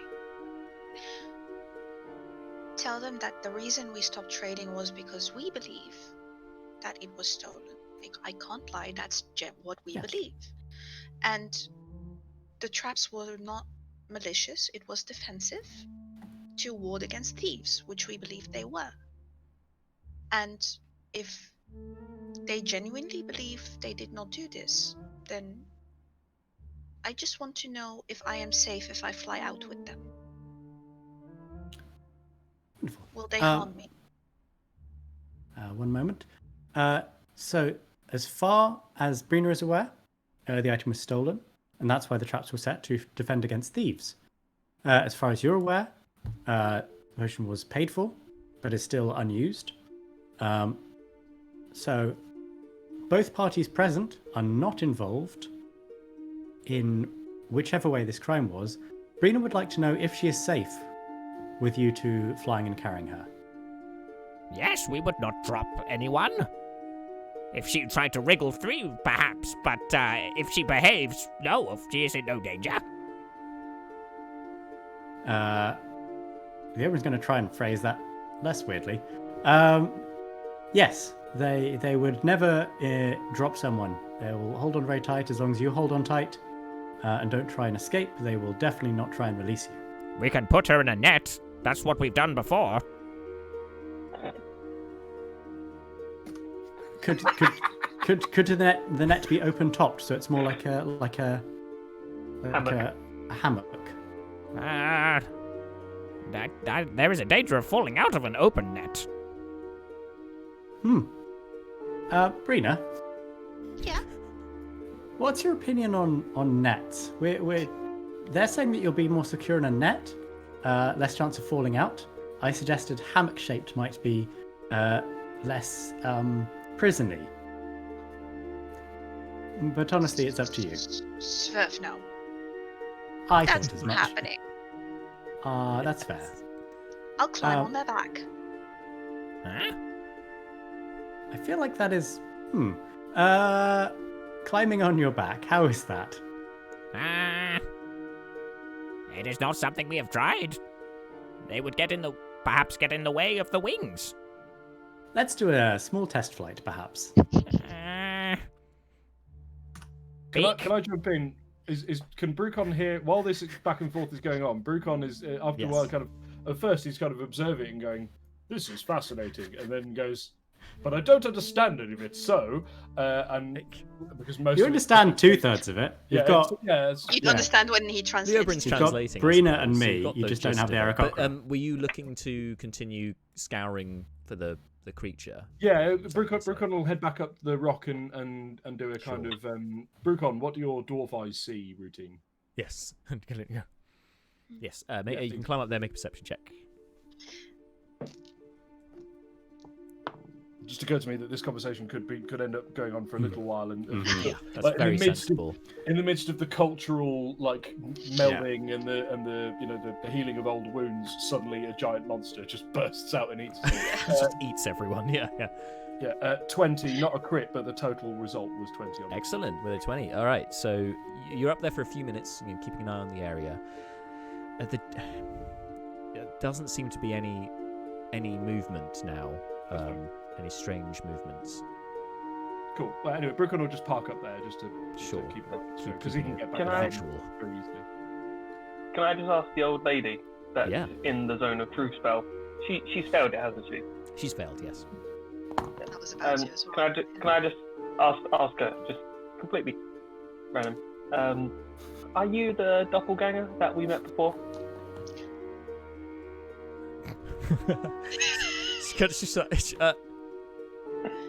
No, I am not a doppelganger. I have heard of such beings. I am not one myself. Did a monster actually chase you here? No, that was a lie. I made that up. I made the noises. I'm gonna shoot her in the leg. That was a powerful. Ow!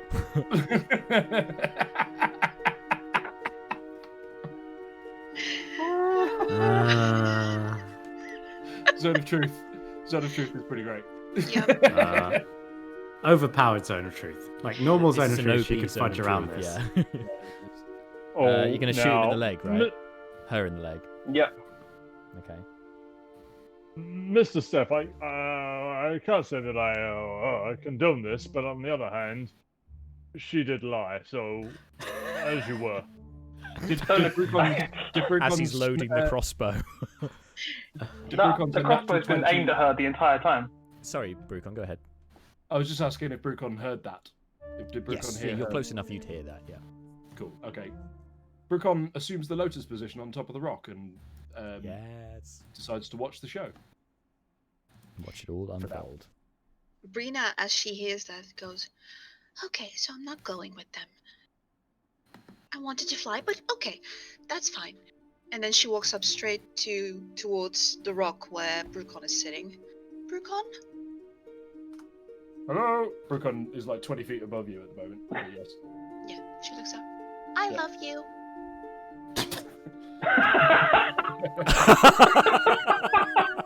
Oh God, I forgot. Yeah.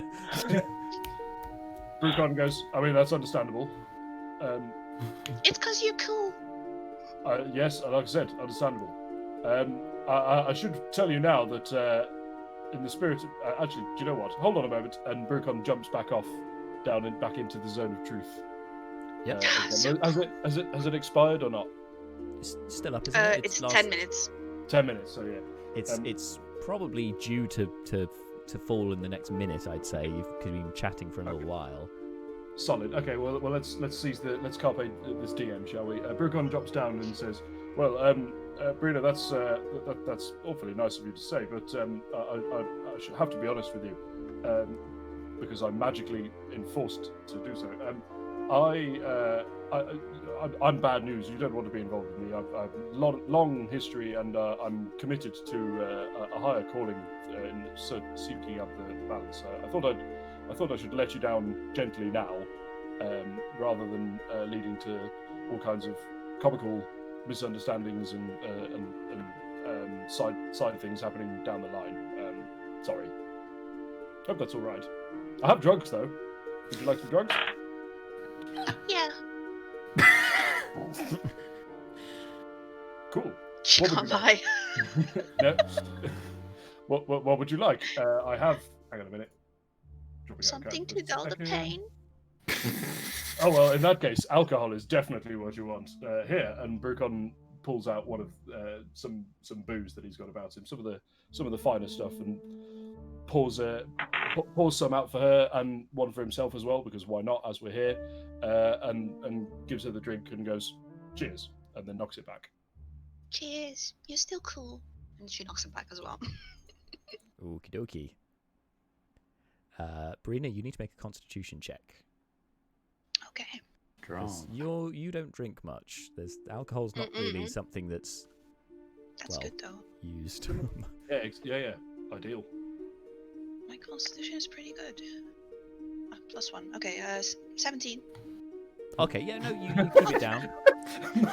Whoops. Marshall just injected Dad. I'm sorry, Marshall. I was trying to reframe. Oh dear. You just kissed him out. That's so harsh. This is session 51. What is session 52 Wow. going to be like? Dear. What gives, man? Dude, what give? What I do? Why is that button next to just adjust video size? And I also love, by the way, that all of this is happening immediately after Seth shot that lady in the leg. Yep. Yeah, Yeah. Yeah, sorry, you ignore need to that. make an attack roll, Seth. But sorry, yeah, you did it without warning, didn't you? Going for the shot. So yeah, go ahead, make your attack roll. Wow, those 20. Yeah, 20 hits. Yep.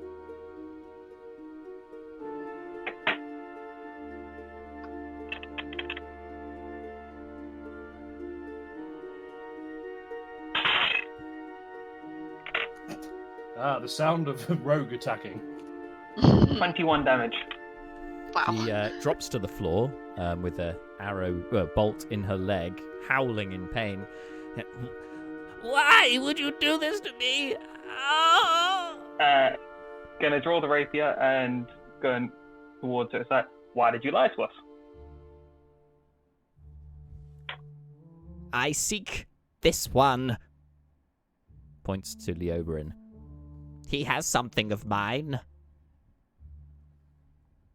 And it is. That spell that failed. Kind of, no. Is this within audio range of Leoberin? Oh yes, you're in the camp. Strange old lady in the woods. Hello. Why are you not back at the pub? But yes. No, I am the sister. My name is Tilda. Yes, but didn't you? Oh, in that case, your sister went missing. Do you know about this? Leoberin is heading over to his pack. What? And rummaging One through of it. my sisters wanders far away. One of my sisters takes residence at the inn. She is the one you met. I am the one you are to deliver to. You have a crystal ball, do you not? Yes, here it is.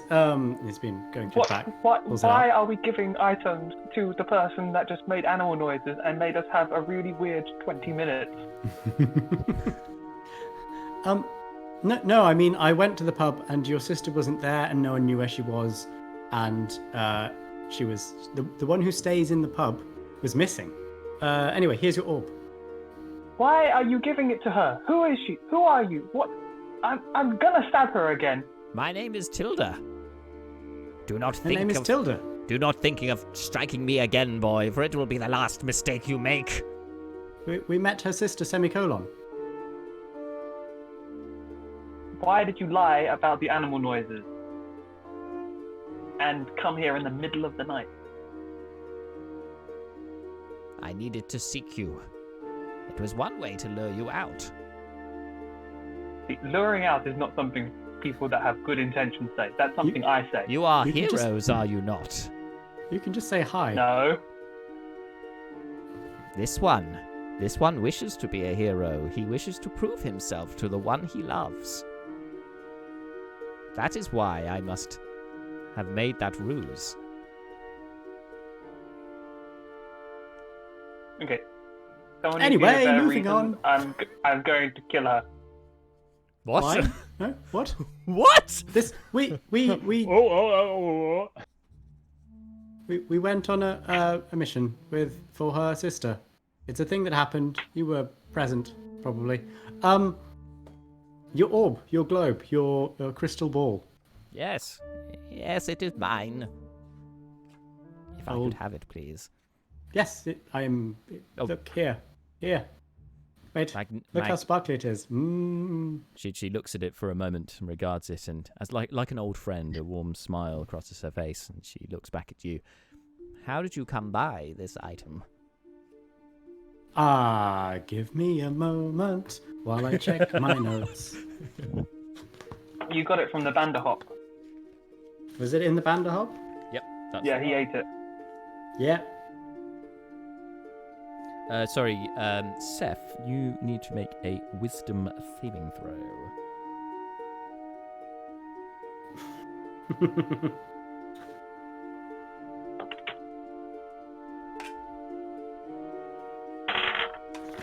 Natural 20. Alrighty. Nothing happens, you're good. Did I sense that something just tried to happen? When she used those harsh words towards you, you did feel an arcane presence, as if she was trying to thwart your attack against her, your impending attack against her. She's casting magic on me. I really feel like we should just kill this person who seems to be a very obvious threat to us. You are right to assume I am a threat, for I can be. If you get on the wrong side of me. Seriously, who helps? Who comes to people and says, "Oh, can you return my lost item?" while making threats? But since you have given me this orb, I You, should Seth, let you live normally. for now. You normally say that. There is a wanted thought of poster. You are a wanted elf, are you not? Nope, not anymore. I believe the price is about to go up. Oh my god! Why? I'm going. And with Stop that, being a bitch. with that, Is that to Jack or the old lady? To the old lady. with that, she turns invisible. Cool. Tilda, do you have a follow-up quest for me in this? Is this like a chain quest of some kind? Or is that it? Hello? What do you seek, child? I need to restore some magic that is not working. Also, if you just excuse me a moment, Eobrin's gonna do a detect magic to see if he can see a shimmeriness good anywhere. call. Good call. All right. Bringing up the detect magic. Obviously, the zone of truth kind of auras are all around you. Big bubble. But you do see you do get her because you would if she's using invisibility. Illusion. Which is quite handy. Although it's not the anyway, she's moved out of the zone of truth zone, but yes, she's still within your vision at this point. But she seems to be circling around the periphery of the camp at this point, out of the radius. And yeah, she looked like she was going to leave, but as you've piped up the question, she's now circled back round nearer to you, and Provided your friend stops with the violent actions, maybe there is something you can do for me. I mean, it's very hard to stop him ever doing violent actions, but Seth, stop it. No. It's fine. He cannot see invisible things. You're set for now. If you wish to restore what you have lost, I may have a way. Not restoring as such, but perhaps a different source. The first step you will need to take is to locate my cart. There's an item cart? there. My cart, yes. Mr. Leobrin, what is it that you've lost exactly? And why didn't you come to the rest of us for matter of urgency? What's going on? And more importantly, can you see her for me to shoot? Seth? No. What? Mala, I lost some magic when we saved Neris, and it appears to have got worse. It was feeling weird, and just now I was unable to cast a spell, and I've been told that the magic is leaving me. Everywhere? Is magic leaving everywhere? Nope, just me and my magic. Oh, Mr. Leobrin, and Malal goes over and just gives him a big old hug. Oh, in fact, probably a little bit too tight. Emotional support, Elephant Oh. Man. Emotional support, Elephant Man. Actually, got him in the arms, and Yeah. the trunk is just stroking his head. This is a lot of physical contact. Oh, Mr. Leobrin, why didn't you say something? Oh. For this kind of reason, Leobrin will eventually There you go. peel himself away Yeah. from the mass that is Malar, and will surreptitiously try and sort of like dust himself off. Yeah. Yes. Anyway. So if Malar, if that's okay, I'm just gonna continue asking Tilda about. She seems to have an offer. Yes. Yes. Tell me your cart. There is an item on that cart. It could And be of I'm- use to you. Ooh. Is this something I have to pick up and bring to your third sister, or what am I doing with it? It is yours if you wish to take it. That is the first test. If you choose to take it, then I shall be in touch with the next step. Okay, why is that a test? To see if you are the right person. That you are worthy of being gifted the magic which you have lost Oh, from an alternative Cool. source. this, I'm gonna take you at face value for now, because I would like my magic back. Which direction is your cart? It is Why do you not have it with you? It is just off of the road, north Oh. of here. I believe you are heading in that direction. Lovely, wonderful, good stuff.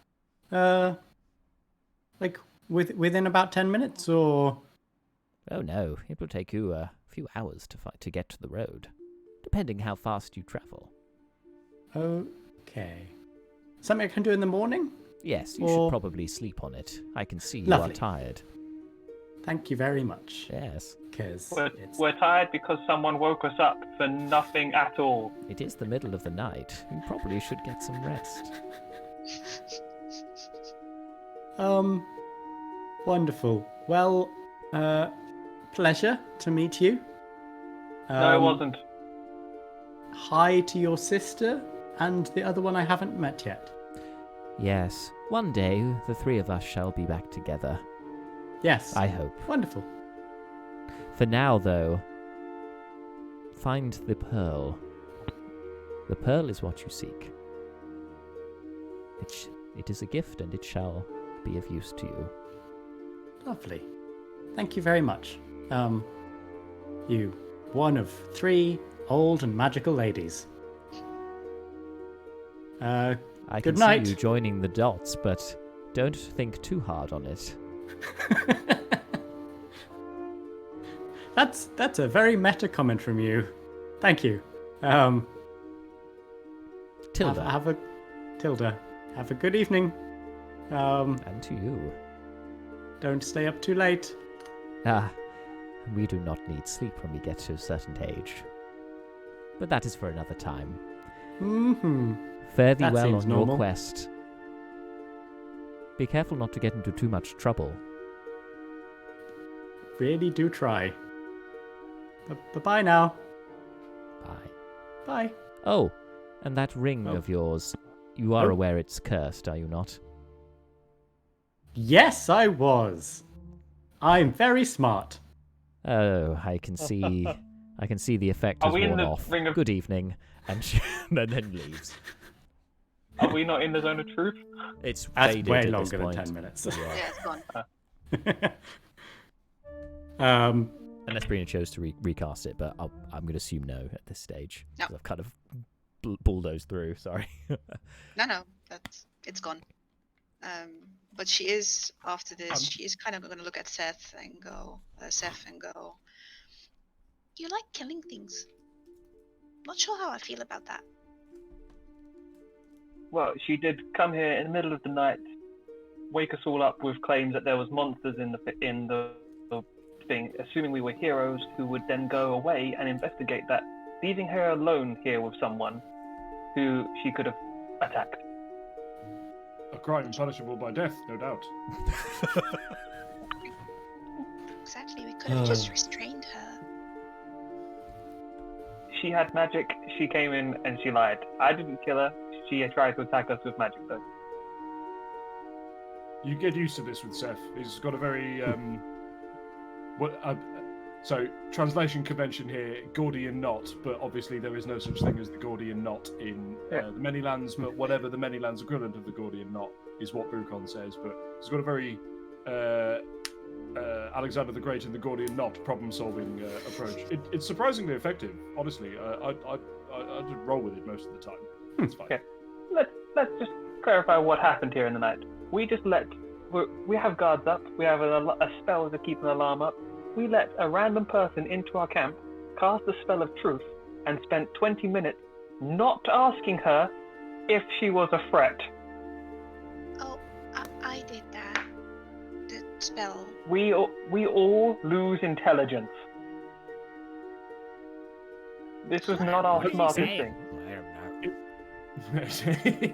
The Aaron Cocker sitting here like, what is happening right now? Brucon chips in again.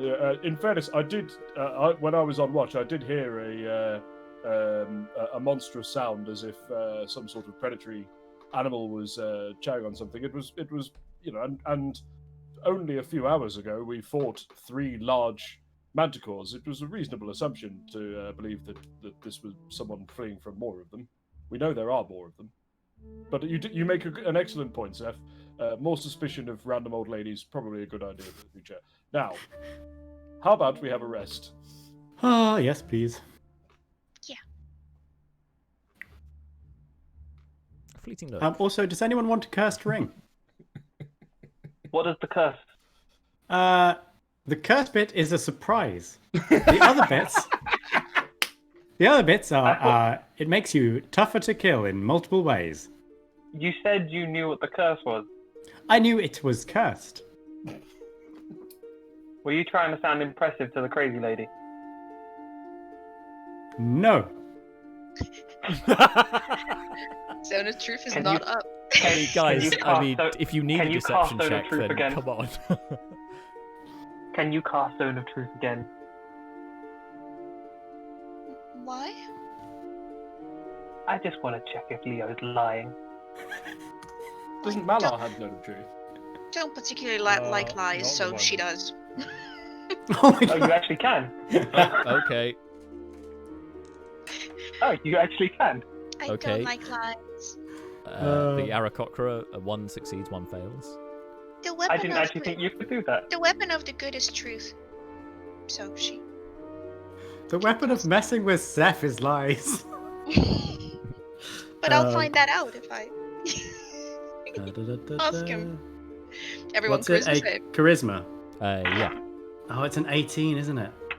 I fail. Malar I failed. Brucon doesn't fails. care. Fails thing and goes back.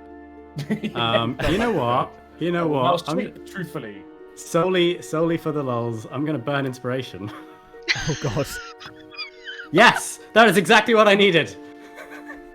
You know you have to make a save every 6 seconds, right? Yes, but I can just say in the first 6 seconds, nope, I definitely knew.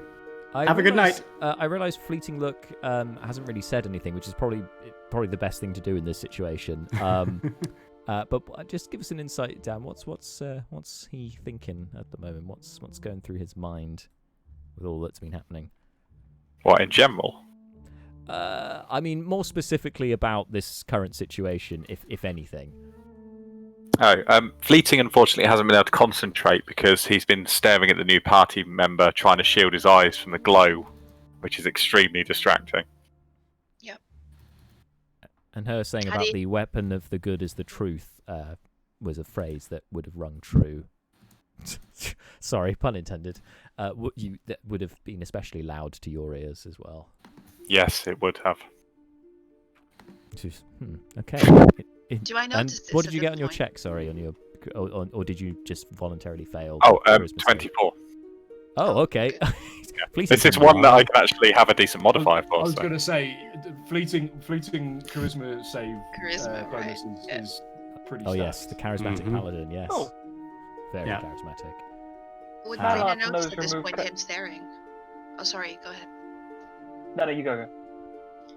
I was just asking, would Brina notice at this point Fleeting staring at her? Fleeting, how do you think you'd be quite obviously doing this, or are you trying to conceal the fact that you're staring at the wand? No conceit needed. Just staring directly at her. In He's fact, still moving ever so slightly closer as each minute passes, just like an inch at a time. Just moving very towards slowly the light. as this whole debacle's been going on, Fleeting, you've like untied yourself from the rock and have pulled yourself back down so that you're now standing like everyone else rather than being inverted. And yeah, getting closer to Brina with each passing minute. Sounds good. So yeah, you can see you see this slowly approaching, very conspicuous turquoise tiefling, who you shared a very brief conversation with earlier, shielding his eyes a little bit from the wand. Oh, that would probably be strange to her because she's used to no one else seeing this. Mm-hmm. You're right. Yes. Why are you glowing? Oh, my wand is, but no one else ever sees that. It's really, really, really bright. Can you turn it down a bit? Can I? Does it have a dimmer switch? I haven't tried. Could you just wrap it in a piece of cloth just for a bit, because it's really quite distracting. She stuffs it in her robes. Thank you. At that point, because she realized that she got used to it at this point, but she knows it's very bright. How Yeah, is it that you can see that? Sorry. No, it's fine. Nothing. I was just gonna say, yeah. As soon as you stuff it in there, that it all light disappears from the wand. Fleeting turns his attention to his other point of light in his life, and goes and stands next to Seth. Yes. Hashtag bromance. I ship Wait, this. no, he didn't. He didn't heal me. I sidestep a little bit. Brina's gonna look at both of them standing there. She wants to talk to him, and clearly he's not interested in that. So she's going to pull out a piece of folded cloth that she has, and unfolds it, and it turns into a very stylish-looking cap, pretty similar to what they're wearing. And she puts it on her head. And I'm wearing one too now.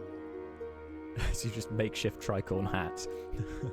It's one of the trinkets that I have. It turns into a cap. Oh, amazing. Okay. Oh my god, is Fleeting okay? Yes, he is absolutely fine. He thinks that he started a trend. Yes.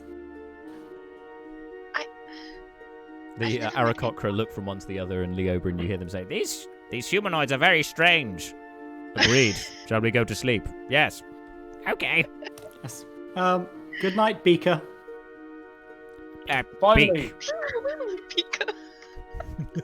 But yes. I've been Good waiting catch. ever since we found out what the other one's Kerr name and was. Beak. Yeah. It was going to be Mitt, but I was like, no, that's too on the nose. Let's. Oh, I mean, it could have been Statler and Waldorf, but again, it's like no, it doesn't suit Aarakocra really. But yeah, she stands there with the cap on her head, and she goes, I've never met anyone that could see that before. Seth, do you have like the on button on him? Sorry, do I have an on button for fleeting? Doesn't seem to be talking to anyone else. Thank you, Bart, in the chat. He's an acquired friend. He doesn't grow on you, but eventually you get used to him. Just 50 sessions and Brina just comes in and just boom straight into. Just for reference, that Zone of Truth is still up, right? Yeah. The second one is, yeah, but Mhm. fleeting didn't fail that one. But Probably have to make another save Seth at this did. point. Yeah. Yeah. If Yeah, those of you just- wish to yeah. continue. Make rolling. sure Zone of Seth Truth tells is- the truth. Oh no! What did I What was the question? do? If It was- you had an on button for fleeting was the initial question, yeah. But everything you just said has to be the truth. So is it? Then Oh. I say it's just because he's my best friend. It's happened. No. I knocked my Pain. headphones off. Such I also pain on Steph's bad timing here, but I've obviously with celebrations in mind. That's a big thanks to. We've had 3 followers already during the stream today. So Zychez, Dirty Ghetto Kid 12, and Dark Humor Man. Thank you all for following. Hey. Dark Humor Dirty Man. Yeah, Dark Humor Man, I feel a deep spiritual kinship with instantly. No. Welcome aboard. But yes, massive moment there. Yeah. Everyone's suspicions have been confirmed.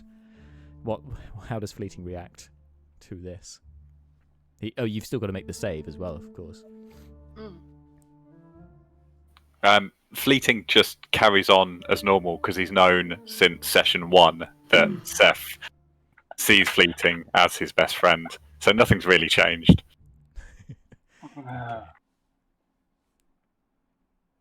You can see Seth's soul die.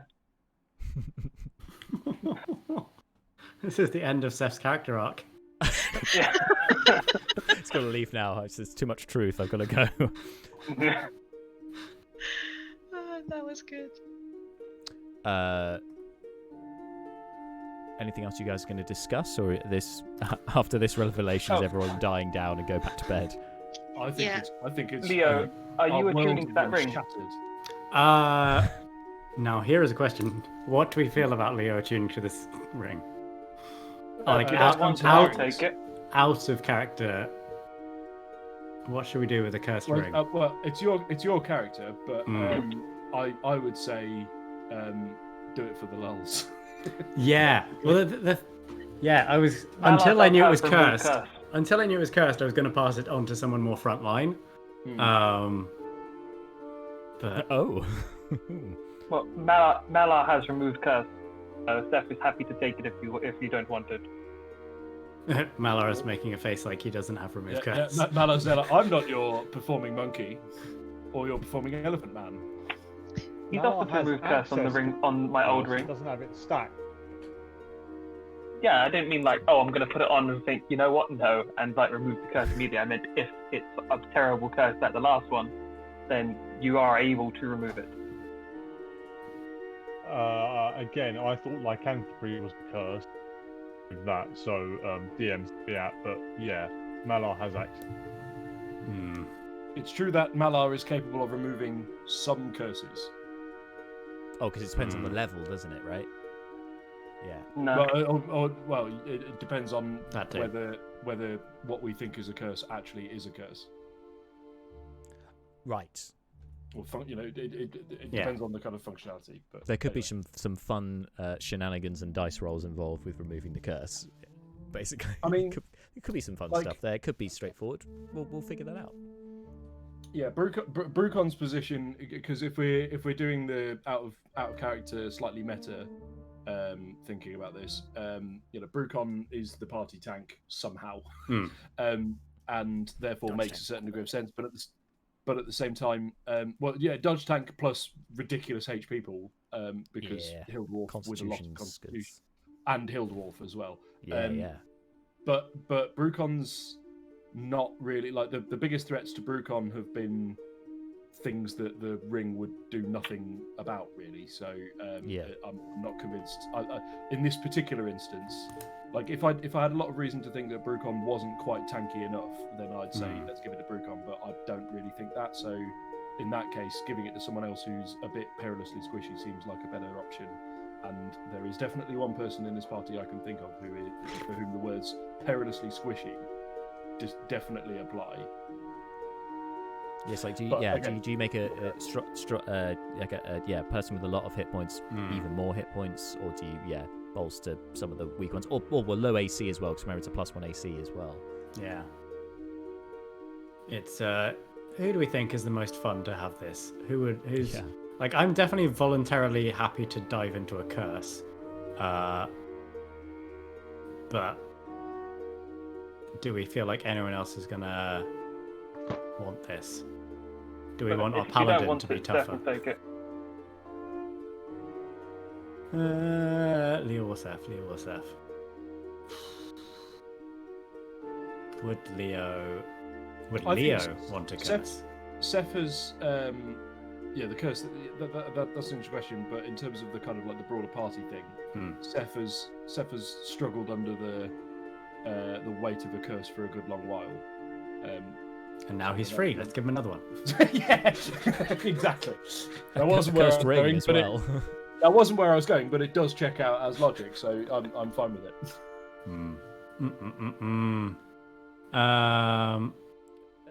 I don't know. It's also an attunement item as well, if that makes any difference.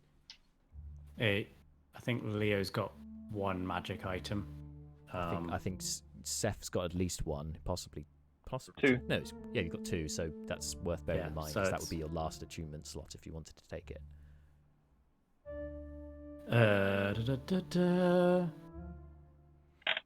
Dice off, James.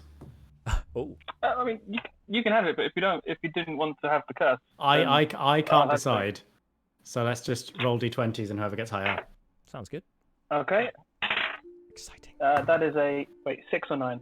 That is a 6. Both of those are under my 12. So Leoberon is going to decide that. We roll for you to have the same decision. Yeah. Yeah. So in conversation, I mean, Seth, you didn't think she was particularly trustworthy, did you? No, I'm probably going to kill her at some point. Yeah. So she might have been lying about the curse. Malar's offered to remove the curse from the previous ring I had. So if you wear it, Malar, if something happens, Malar will be able to save you. I mean, he can even remove vampirism. Oh, that's very handy. Malar is very useful. Yeah, because this does make a person a lot healthier and harder to hit, and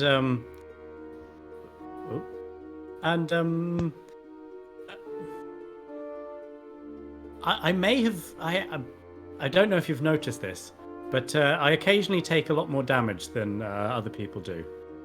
We had noticed. I've tried. Oh, I mean, I Zone the truth is up. Yeah. Leo looks a little bit heartbroken that he hasn't sort of successfully covered up. Don't worry, I have gone His unconscious fragility. every other day since we've been traveling. I have most likely got brain damage. I mean, I feel your pain. I had thought that already, but you make a good point. Yes, I don't know if I can survive another ceiling.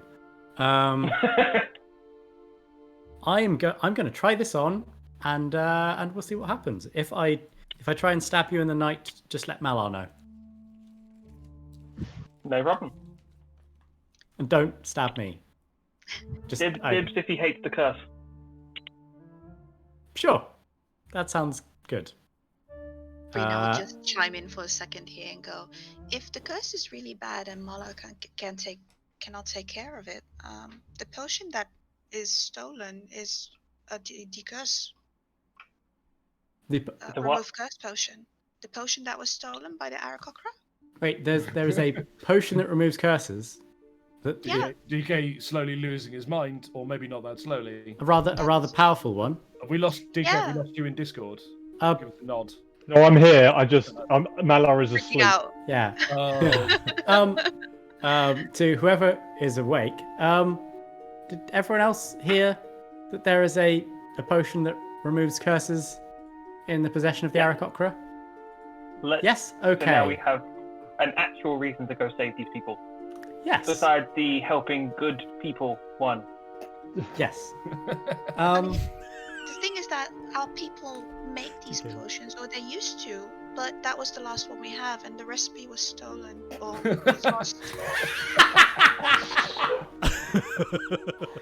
Oh. So Is this something you could sort of retro engineer from That's the what- potion? That's why I'm here. I'm sent to find it. That So we can do that. My mother is the lead alchemist, so that's why I'm here. you It's are honestly my new favourite spellcaster. Sorry, this bleating. this feels like a lot of threads have just tied off in a beautiful bow. Thank you. Yeah. So there you go, Jack. You can take your victory lap on that one. Well done. I think we should all, well, no, whoever's doing what should not sleep, but everyone else should have a good night's sleep. Yeah. Brucon is not asleep. He is now. He's started, so he'll finish, and is now periodically knocking drinks back, but is still technically on watch. So, Yep. Sounds so good. he's gonna stay up and carry on his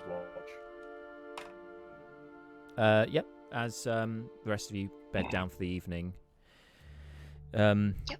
Brucon finishes. You go to finish your watch. Can you make one last perception check for me, please, Brucon?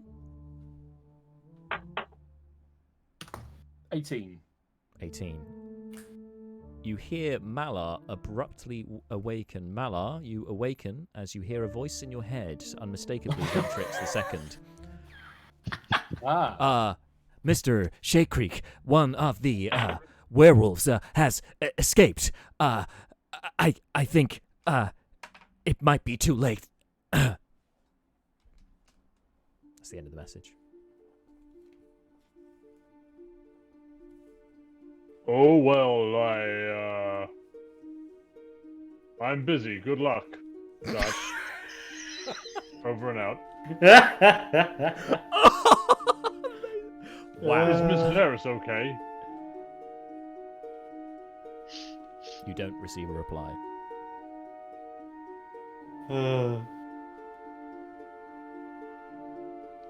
Just when I thought we had a win. Just when I thought Never. Artie had a win. We haven't had a win. An honest to God, a genuine win with that orb. Lycanthrope.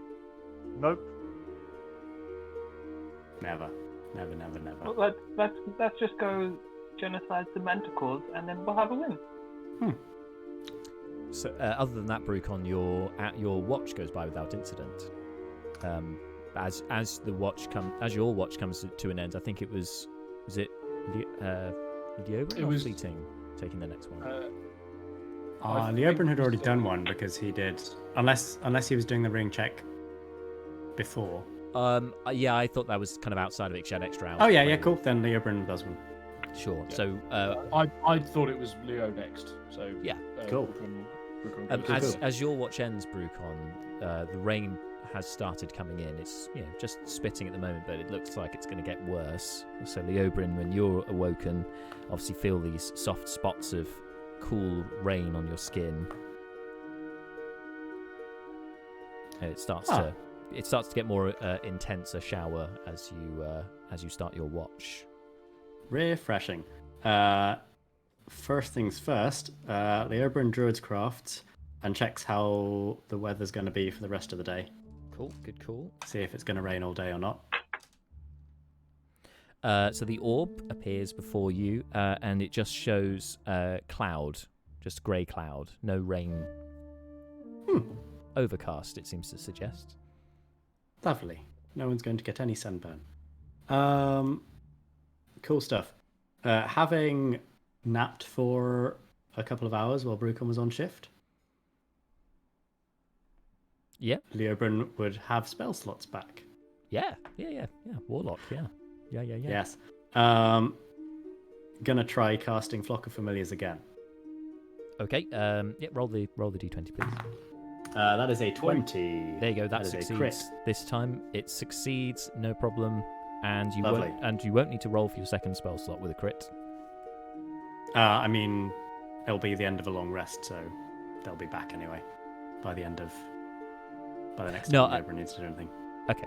Oh, a crit carries over for whatever. Yeah, I'm saying you won't need to roll for your second spell slot when you use it for this interval anyway, until your next short rest. Lovely.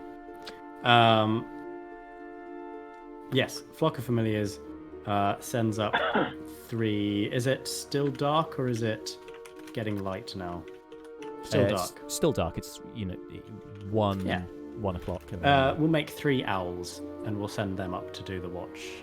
Sounds good. So you can make perception checks with advantage for your for the hour that they're up. Owls. They just have a better modifier than Leobrin. Good call.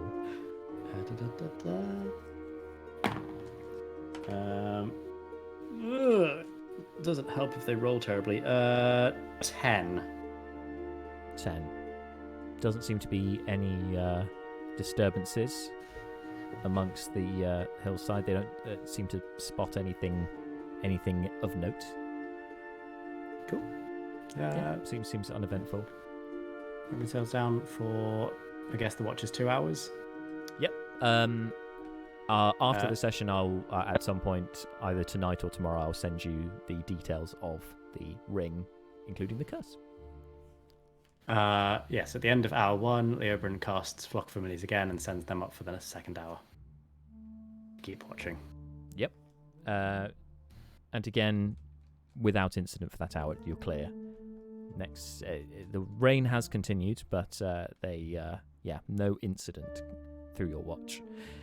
Fleeting, I think, has the next watch. If you care to go and wake him from his inverted position. Yes. Mr. Like tap on the belly. Mr. Fleeting, it's your turn.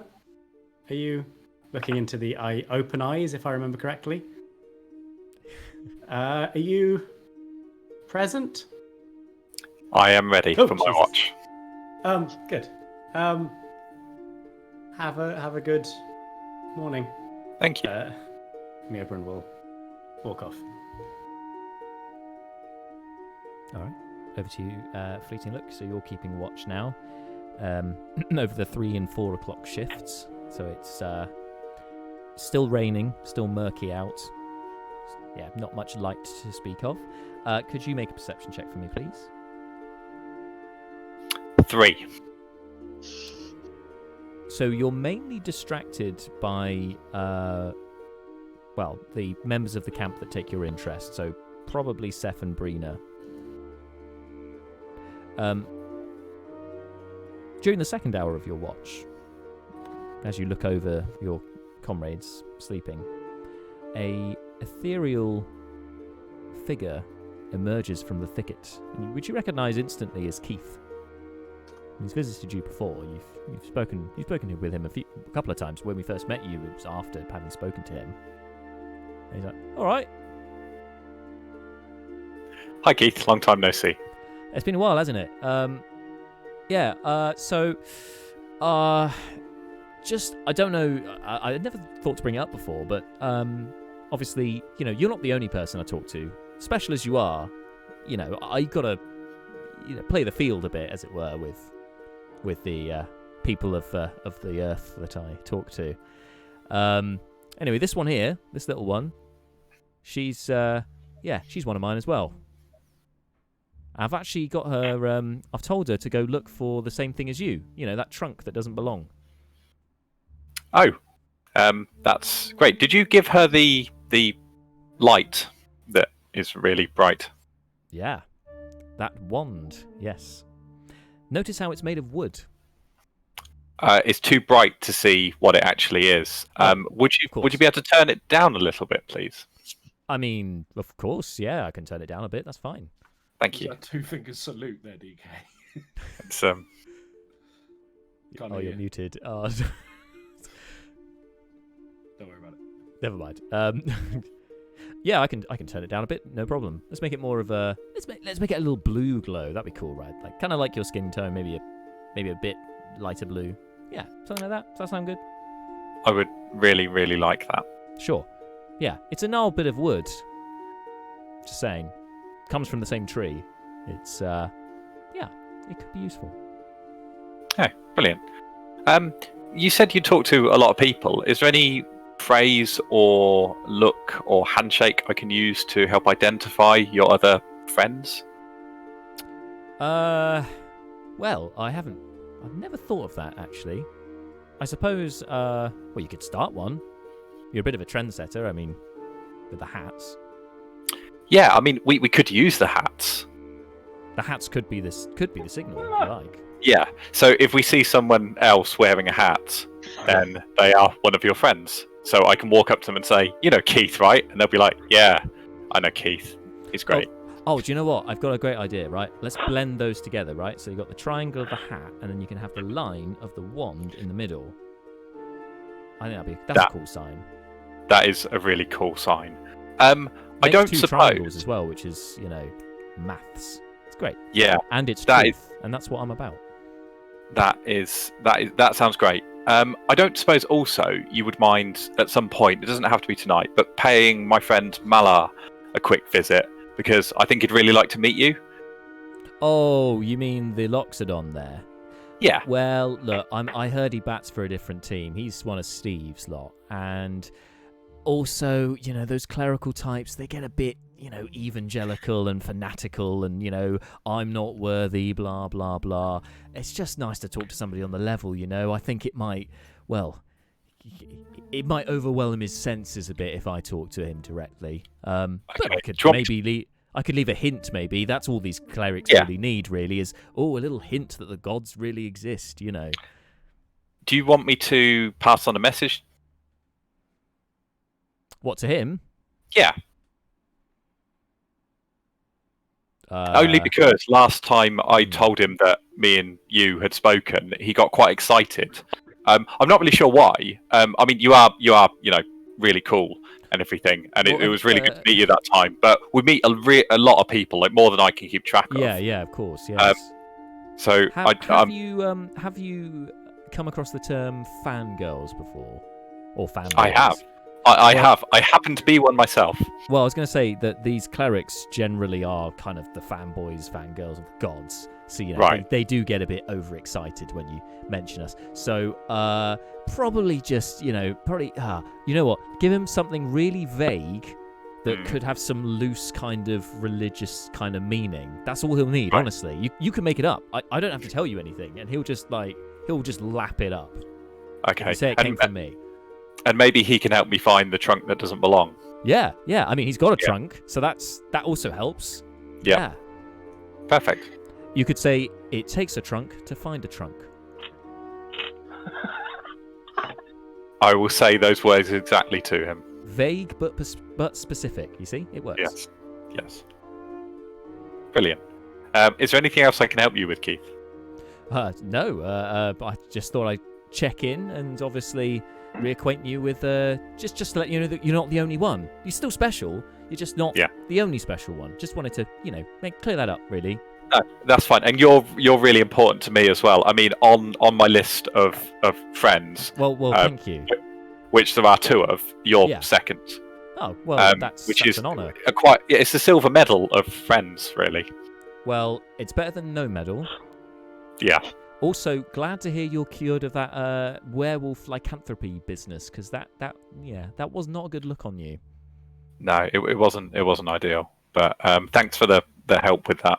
No worries. I'm not sure I agree on the methods that was carried out. Not entirely sure how that works, to be honest. What happened there, but some things are beyond our understanding anyway. Most things are beyond my understanding, I'll be honest. Well, I mean, you're not a god, so that makes sense. No, I mean, yeah.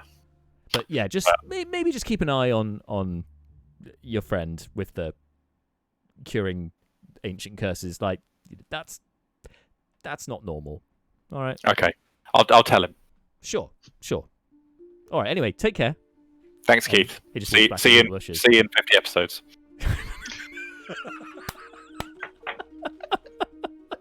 It's just a meta explosion. And he walks to the thicket and disappears. Look, you can if you're going to put a god named Keith. He started it, all right? That was Dan. There's definitely going to be some meta shenanigans rolling on. Obviously, yeah. Anyway, Did Keith glorious. really just tell him to make something up? The god of truth. He's very relaxed. I think he was essentially saying the truth is it doesn't matter what you tell them; they'll lap it up because they're clerics. They love this stuff. Oh dear, this is like Greek gods where they're not. The Greek gods are responsibility for it and embodying it, not the same thing. Yeah. Yeah. That's a good job you weren't privy to that conversation. That could have been interesting. All right. Anyway, back the rest of your watch fleeting. The rain dies down towards the end of your watch, meaning goes without incident, and you can wake up Malar for the final couple of hours.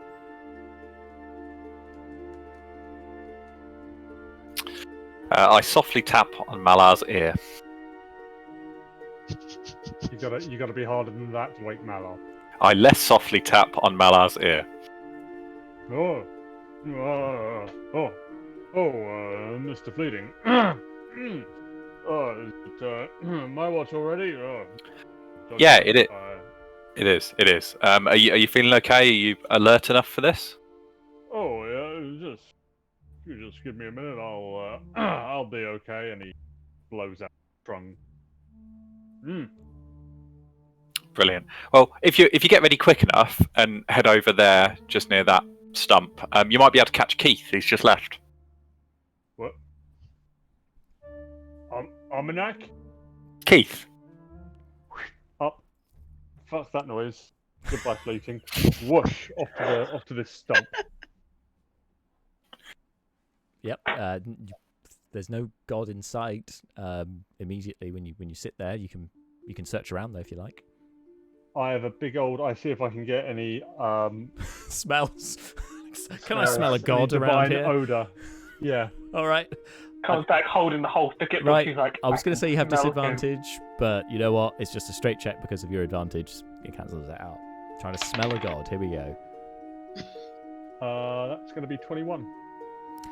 It smells of freshly cut grass, which is unusual because you're in an area that is not cultivated by farmers. So yeah, perhaps there was a god through here.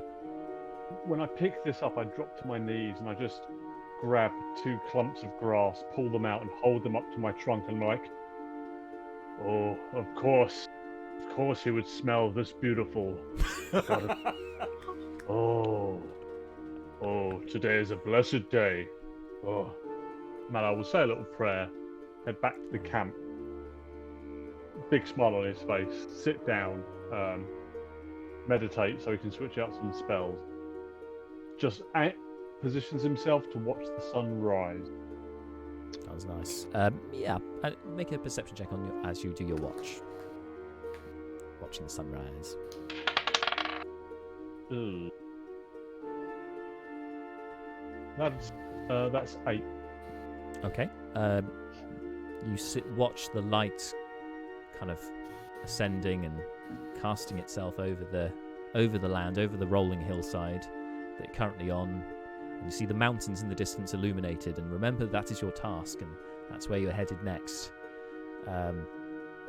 It's quite a tranquil, peaceful moment, and yeah, it feels like a godly day. And it's not too long now until your birthday. You reflect that it's now the 12th of Festiva, so only a couple of days away. Indeed. But other than that, nothing eventful or noteworthy that you can see. Okay. Until the end of your watch. Are you going to wake anyone up, or are you just going to let them naturally kind of rise? So I think you agreed about leaving. I will give them approximately half an hour as best my judgment after sunrise. Just let people try and come to. And if they haven't by that time, I will go around waking. All right. Actually, no, I won't go around waking people up. I'll just stand in the middle of the camp, throw out thermaturgy, and blast my sort of a nice and loud. Excellent. Yeah. With that, everyone, you wake up and you can start getting yourselves ready, packing away the camp to continue on your journey.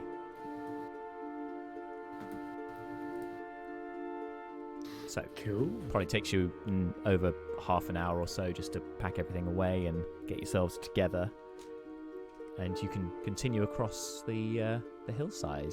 So, when you do so, can you give me a marching order, please? Brucon first on account of tankiness. Sounds good. Leo second because he's tank. Yeah, tank now. Can hold up detect magic and see if any magic things pop up. Perhaps a cart by the side of the road with a magical item on that Leo needs. Yep. Yes, of course. Keep keeping an eye for that. That's good. Yes. And then after Leo Bryn, I'll follow behind. But if she lied about the beast, why did she abandon a cart somewhere for you to find? Is that an in-character question? Yeah. Well, I've been sort of having dealings with her and her sisters. Do you remember in the pub there was the card reading magic lady? No. Okay, well that was a thing that happened to us. And then she sent me to get a magical orb that I found inside the big frog creature. Remember him? And then I was to bring it back and pass it on to her sister, who's the lady we just met. And it's all apparently to do with me getting my magic back. Sure. Okay. Yeah. I had dreams about it, so it must be true. I had dreams about becoming a vampire. That didn't come true. Not yet. As you guys are speaking of dreams, You don't Brucon, joke about that, Leo. As you guys are speaking of dreams coming true, Brucon, you have to rub your eyes just to remove what's left of the sleep. As you can see, it looks like several insects appearing on the horizon around the mountains which you're heading towards, and they start to get bigger and bigger until you hear a earth-shattering roar, and you can make out at least two manticores,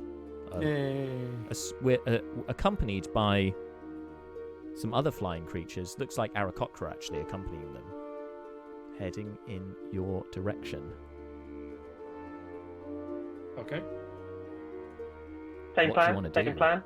Yeah, I was gonna, Kill them all? Brucon turns around and goes, "All right, everyone, you know the deal. Oh, well, Brina, you don't know. Okay, what we're gonna do, right? We're gonna hide, and then these two," and he points to Fleeting and Malar, will stand out in the open.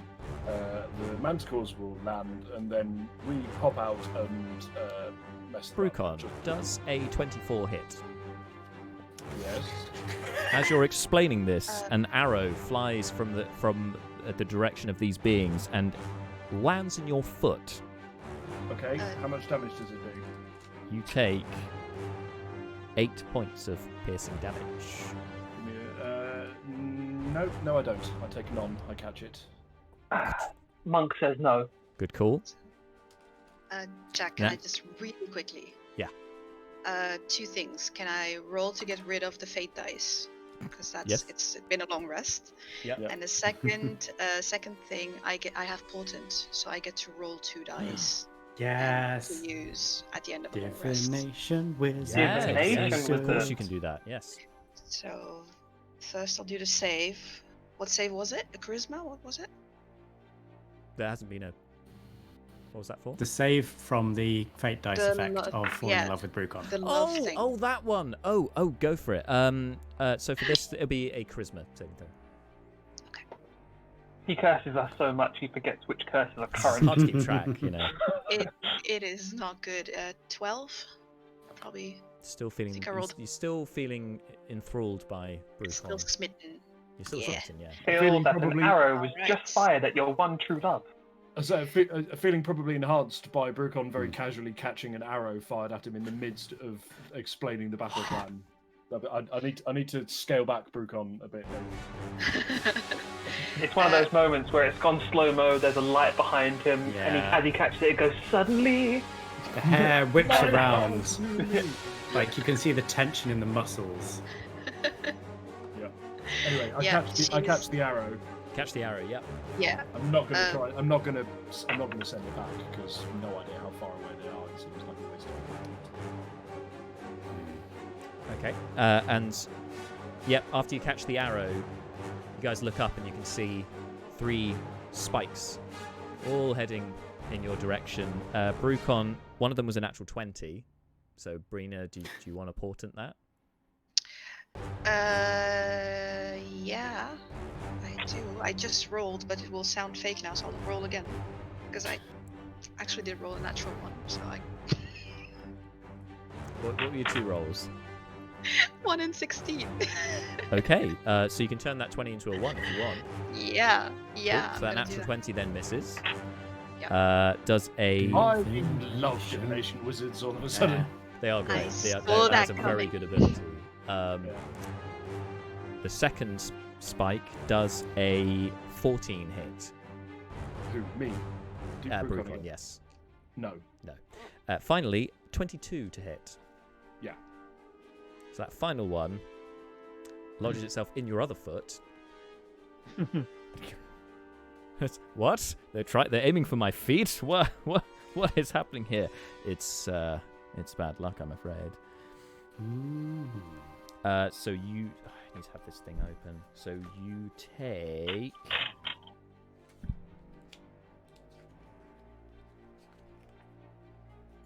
There it is. Got it. Okay, yeah. Oh, it was the same. Sorry, waste of time there. Okay, so not too bad actually. You only take 6 points of piercing damage, but I've got a Constitution saving throw, wasn't it? no, this is just a tail spike from a from a manticore. I don't think there was a saving throw attached. I'll double check. I don't think there was. But you also notice sparks from your shoes, an arcane glitter. Yeah. Your boots of speed have been hobbled. Yeah. They still can work, but you don't know how long they'll last now. Yeah. Okay. For the moment. So let me just double checking. Now, you are probably going to have to... No extra effects, no. You are going to have to adjust the... Yeah, D&D on your Beyond. thing, I'll adjust the boots, or send you a note or something, so just to keep track of how that works now. But yes, that happens, and I think that's a good point to leave things for today with that impending battle. Well, the very final thing is that Brucon takes that, goes, ow, and then shouts, scatter! And then... Cut. Nice. Like it. All right, that's a good point to stop, as you're about to have your second fight with manticores, but now with Aarakocra with them as well. All right, Okay, so thank you very much, guys. Thank you everyone in the chat who's been commenting. Thank you guys keeping a lid on the chat as well, and of course for our new followers. Thank you so much. 3 new followers during the stream. Fantastic. As I said, no stream next week. There will be we will have our slot on Friday, so come tune in for that. Should be our next campaign diary on Fridays. Come join us for that at 5 p.m. And then I'll see you guys in 2 weeks. Enjoy the week off. Hope you all get rested and have a good time, and I'll try and have a good holiday. Of course, have fun on your holiday, shall I say, Bart? Two of us drop at once. An extremely efficient allocation of resources. That was the good luck. You see, that's it's why almost as if it was planned. It wasn't, but it's like it was. Yeah. And almost. Happy birthday to Bart. Isn't his birthday soon? Or was it? No, sorry. It's DK soon. Well, mine's to be fair is in a fortnight on Thursday, so mine's fairly soon as well. Yes, yours is beginning of October, isn't it? Yeah, 1st of October. Happy birthdays all around. So once again, efficient allocation. And to you watching at home, if it's your birthday, happy birthday. Happy birthday. Yeah, happy birthday. Tune in next time where hopefully I'm not quite as big on the screen. What?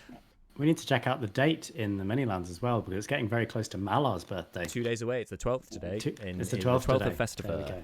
Keep it a little. We're going to celebrate with Manticore death. Let's celebrate with many a dead Manticore. Until next time, thank you all so much for tuning in. Cheers, be well and stay safe. Bye. Bye.